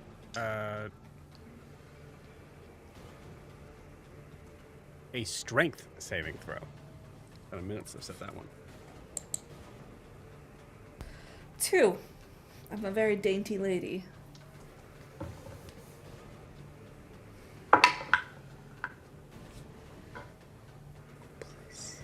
Six. I'm also a dainty lady.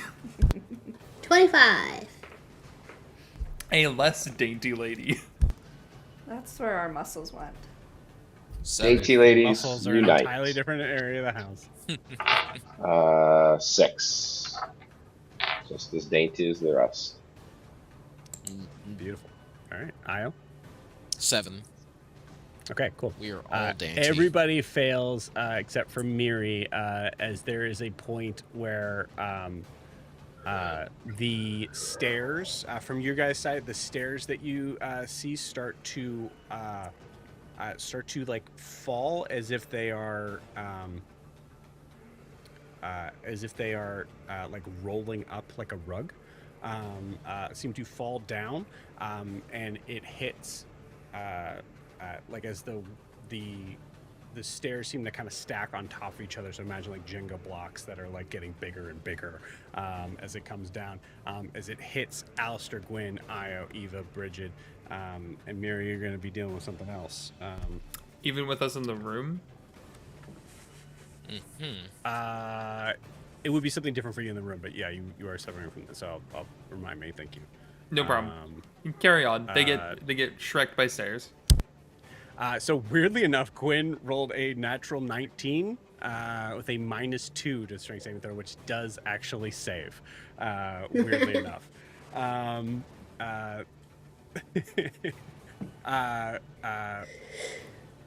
Bridget, I would say actually for you and Io, you see that the door itself seems to temporarily kind of crunch into itself as it splinters down into looking like wooden teeth, as it tries to slice down into your arm and bite into you and Io. So everybody that It's a failed, monster house. Miri, you succeeded and Gwen succeeded. That is 15 points of bludgeoning damage. If you succeeded, it is 7. Miri, from your side, you actually feel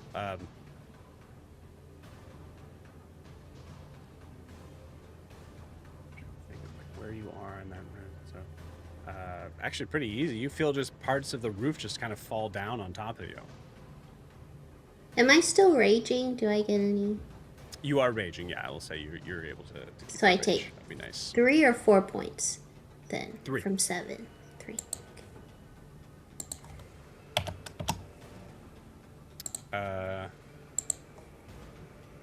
Right. Excuse me. All right. So that is the end of the house's turn. So I have Eva, Io, and Miri. We're gonna keep Gwen out of the initiative order for now, just to keep things simple. So Eva, what'd you get? 17. Okay. Io?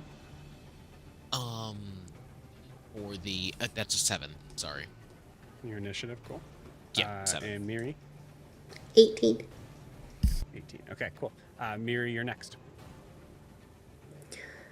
Whoa, I'm sorry. I'm sorry. I'm sorry. You're I trying lost to my appease this temper. house? Yeah. I lost my temper because you shrugged, and then I don't know where my friends are, and you put me in a cage. I'm sorry I poked you. Okay. Don't be mad. I'm sorry. I feel like Rachel's continuing to say it to keep me from saying my answer, to be like, but I said I'm sorry. But I'm sorry. Yeah. Beautiful. Okay. You have a temper. I have a temper too. I'm sorry. I lost my temper. Okay. Miri, this is I'm not gonna say this is impossible. It's not. But I'll put it this way. If this was the house's MO normally, very often, if this were to have happened before, it would be most likely that this house would hear "I'm sorry" after they're about to die. So probably does hear this often. So I'm going to say this is a persuasion check. The DC of this is 20, so you need a 19 or higher. Yeah, persuasion's +1. Okay. Do I get advantage because I said I was sorry? No. Oh, okay. What dice am I gonna use? None of these have been great. Let's see. Let's try a new one. Don't forget your bardic. I'm just kidding. You didn't get a bardic.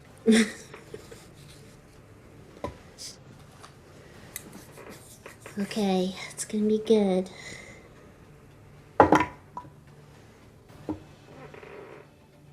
Nine.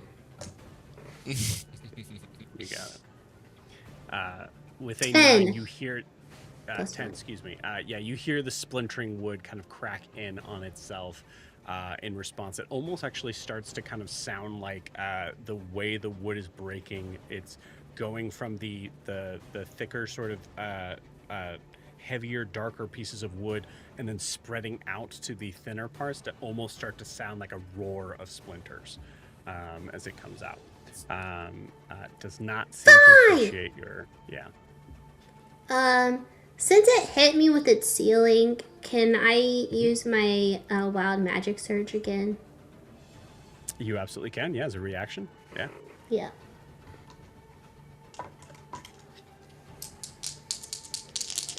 Please, oh God. Come on. God damn it. What is 17? Hold Oh, no. A shadow version of Miri, pulled from some forgotten dream, taunts me and mirrors my fury. I have to succeed on a DC 15 wisdom save at the start of each turn or have disadvantage on attacks. Damn it. So you see another Miri sort of pop out. And that stupid mirror! Why did you poke it? Why did you poke it, Miri? What else am I supposed to do? You're supposed to be hit friends with things. it. You try to be friends with everything that's scary. This is scary. I Be friends with can't it. even raid! I can't either. Fine, just hold on a second. Do wisdom save. plus 2. Nope, that's an 11. Okay, cool. You are being harassed by yourself at the beginning of this round. Okay, I know. Well, if you're in the mirror, go find the others. I'm not in the mirror, Miri. I'm right next to you. Look at me. I'm right next to you. I'm incorporeal. Are you crying now? Yes. Are you crying? Everybody's gonna die. I know. You know what we're doing on my side? We're all eating donuts. You should try them, by the way. Donuts really good. Oh no. Okay. I will give you action on this. I appreciate everything on this. I'm just gonna start smashing stuff. So she takes a swing at the mirror. You might as well. Okay, doing it. And I have disadvantage. Now, I will remind you, Rachel. Does it even out if I'm raging? It could. Somehow. I'm going to remind you there is something that you do have that would even out that roll. Swing reckless. But then they get Oh, advantage I on always you. forget about my reckless Yeah. attack. Swing for the fences. Okay. Reckless attack. So now it's just normal. Yep. Okay. Does a... Hold on. A 15 hit the mirror / eye? A 15 does not hit the mirror. Okay. Actually, oddly enough, it does hit the mirror, but it's right when he closes his, right when this creature closes its eye. So therefore, you just smash and break the mirror. Okay. Yeah, and you see it open its eye back up when you Stop flinching! And then she hits it again. You got it. It's a 16? No. It's a 14. Never mind. No. So next time you kind of smack into the wall that is already starting to kind of crumble down. Miri, at this point, you see the stairs, but also you see Brimmy in a cage. I'll bring you back, Bremmy! And she heads for the stairs. Be Doesn't brave! even try. Just like, yep, fuck it, sorry. Be brave, Bremmy. Also, I tucked a banana in your little piece of banana in there. If you are under interrogation, eat it. Yeah, it's like a cyanide pill for Brimmy. Yeah.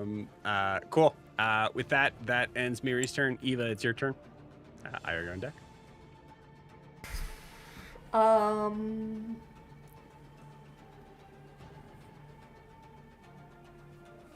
think I'm going to shatter the door. Okay, you're gonna cast Shatter on the door. It's not letting them out. I'm gonna say, back up, as I cast shatter on the door. So objects have disadvantage on their dex save. And I'm gonna cast it at 3rd level just to be a little more effective. So that's 48 thunder damage. Okay. Disadvantage on dexterity saving throw. Yes. Wow, that's 2 15s. For My a DC's total of 20. 15. Great. Yeah. Cool. Awesome. Let me make absolutely sure, but I know for sure it's not. Oh, sorry, 16. Which is 25 thunder damage. 25 thunder damage on the door. Yeah, absolutely. The door splinters, shoots out. Bridget, I always you kind of like cover your face as it splinters out open, and now at this point you see that the floor itself is starting to kind of like move almost as if it's in waves as it splinters and breaks underneath you. She's gonna be like, come on, move, as she does Bardic Inspiration on Io. You have a D10. Oh, give me one thing. Thank you. Yep. You got you. And that is my turn. Wait. All right. All Io, you're up. right. All right. So Io is going to not even hesitate in making his way through the door as he also taps on his yellow leaf and unleashes that little light of radiance. So now we're all going to get those within 10 feet of me, of course, or radiant conviction. So everyone within 10 feet of me get +2 to their attack rolls and saving throws. And I think with that, I think Io's just kind of I think we're just gonna hold our. I think we're gonna end our turn just moving through and then getting ready to kind of just get out of dodge. Okay. So you want to say, I'll allow in this case, like you're kind of like preparing yourself to move with the rest of the party. Yes. You got it. Okay. Cool. Awesome.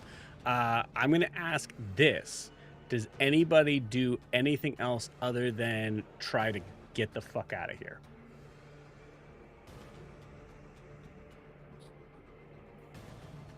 Yes. Okay. What would you try to be doing? Just tell me intention. Well, okay. Well, I mean, it's not really an intention, but Alice was really confused because everything was a illusion that had a little bit of substance to it. But then he's got smacked by some stairs that should have been illusory. So I think I know as weird as it sounds, I think he's just standing there trying to figure this out. Okay. Cool. I can't roll for this. Hannah, roll a d20 for me for Gwen. I rolled the 2. Alistair, if you Sorry, bud.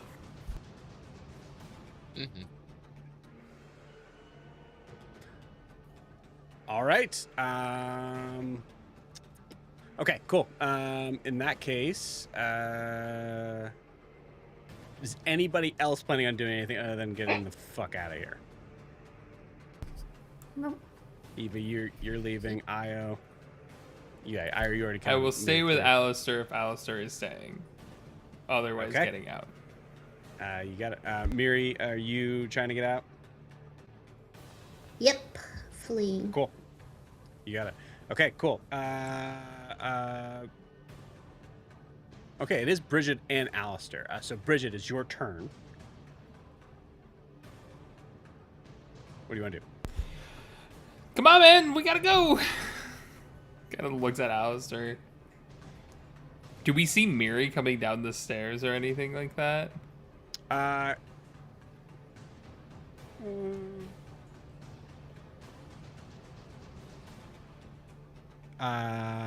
You do not.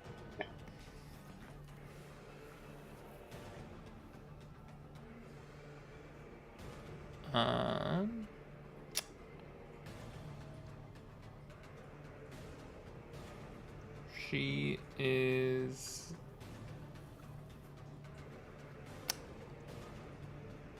Yeah, I don't really know what I want her to do here. I think she's just gonna wait to see what the hell Alistair is. We'll say you can hold your turn until Alistair does something. Alistair, Yeah. your turn. I can't leave. This isn't right. This is an illusion. It shouldn't be able to hurt us. Where the stairs were before they knocked the shit out of us, what's there now? So it is. It looks like it's now like sort of like a slide down, but you can see that there is what looks to be like broken sort of remnants of the structure of the stairs, and it looks like there's something underneath the stairs, like the like possibly the that same area that you could have gone down in door number 3. 3, yeah. Yeah.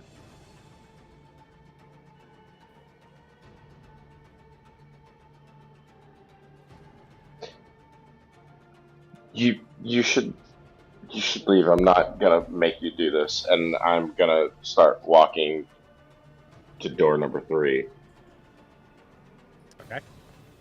and I'm gonna go down the stairs. Okay. Interesting. Not you your see choice Alistair- to make, and Bridget's gonna follow after him. Okay. So Bridget and Alistair, you guys are gonna go down the stairs to door number 3. Io and Eva, you see on your turn that Miri seems to pop out from door number 5 that you guys hadn't opened yet. As you all give me another throw here. This is going to be Constitution saving throw. Okay. Remember, everybody within 10 feet of me have a +2 to that. 21. 23. Is Gwen with us too? Gwen's also running out. Gwen's with you. Yeah, with that 2, Okay. Gwen's just booking it. 25, and if I get anything from Io on top of something on top of that. 9. That Okay. 22 for Uh, Io. For the sake of simplicity here, the DC of this is 17. So if you make it, you take half. But if you fail, that is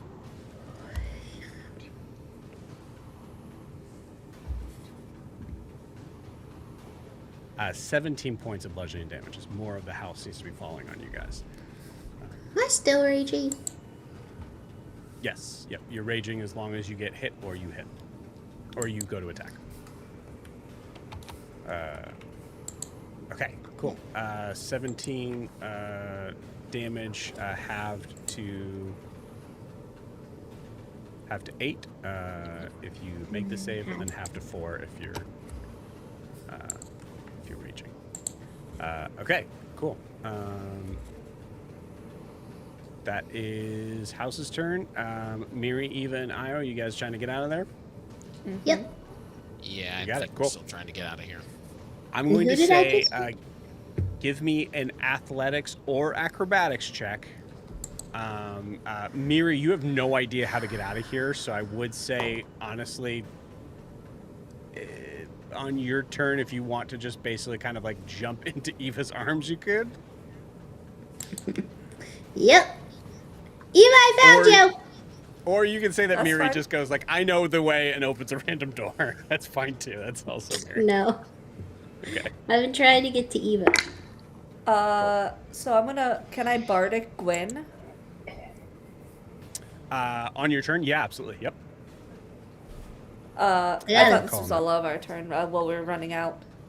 Yeah, it is. It's so Miri, Eva, and Io are up. So this is Okay. essentially you guys. I got a taking 13 athletics check, and I'm barreling towards Eva. The house is a mimic, and I poked it in the eye. You Sorry. said athletics Okay. or acrobatics. Yeah, you have advantage if you're raging, Miri, on your. Okay, I'll try it again. I got a 23 acrobatics. I Okay, have a that was plus much 9. better. That's great. That's really good. Yeah. Okay, roll so for even with 25 Great. with advantage. So even with the bardic, that acrobatics I only managed to get a 12 with that. Okay, that is a fail. Can I give him my inspiration? I would allow it. Yeah. Okay. Roll again, All right, here we go. Okay, that's mildly better. How does a... Well, actually, that's a lot better. Gwen 20 just get me. saved again. 17. Does Well, 20 With get the me there? D10? Plus, Well, yeah, with the yeah, with, with- oh, is it D10? I rolled a D6. Ah. Either way, I rolled a D6 and got a 2, and it was 14. She actually has a +3 in cons. So that's just enough.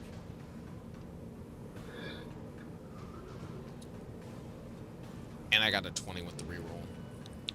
Okay, you got it. Okay. With that, Eva, Io, Miri, Gwen, you guys move. I would say, honestly, being led by Eva, who is carrying Miri in her arms. Eva, honestly, with all that 5 roll, foot you want to nothing of describe? her. Yeah, I would say, describe how you get out of this this house. I mean, she knows the way. It's just down the hall and through the door and right out the front. Yeah. She didn't know about no closet, nothing like that. So she's just running down the hall and running out the main entry. It's very simple. You got it. As you're running out, you see pieces and memories of the rooms that you were in, like blasting out in front of you, and you're able to kind of like run and then like stop and watch the sink just fly in front of you. You're just able to kind of dodge out of the way, and then you run, tumbling out from the front courtyard where you're able to see that strange kind of tree seems to be like bubbling up. The ground beneath it is like bubbling up and moving and shifting as you see it start to kind of fall inward as if it's waves. And you all are able to jump, leaping out onto the soft grass of the forest floor. As you turn around, see nothing but forest behind you. And with that, we're going to end tonight's What about Bremy? See you all next week. Bye-bye.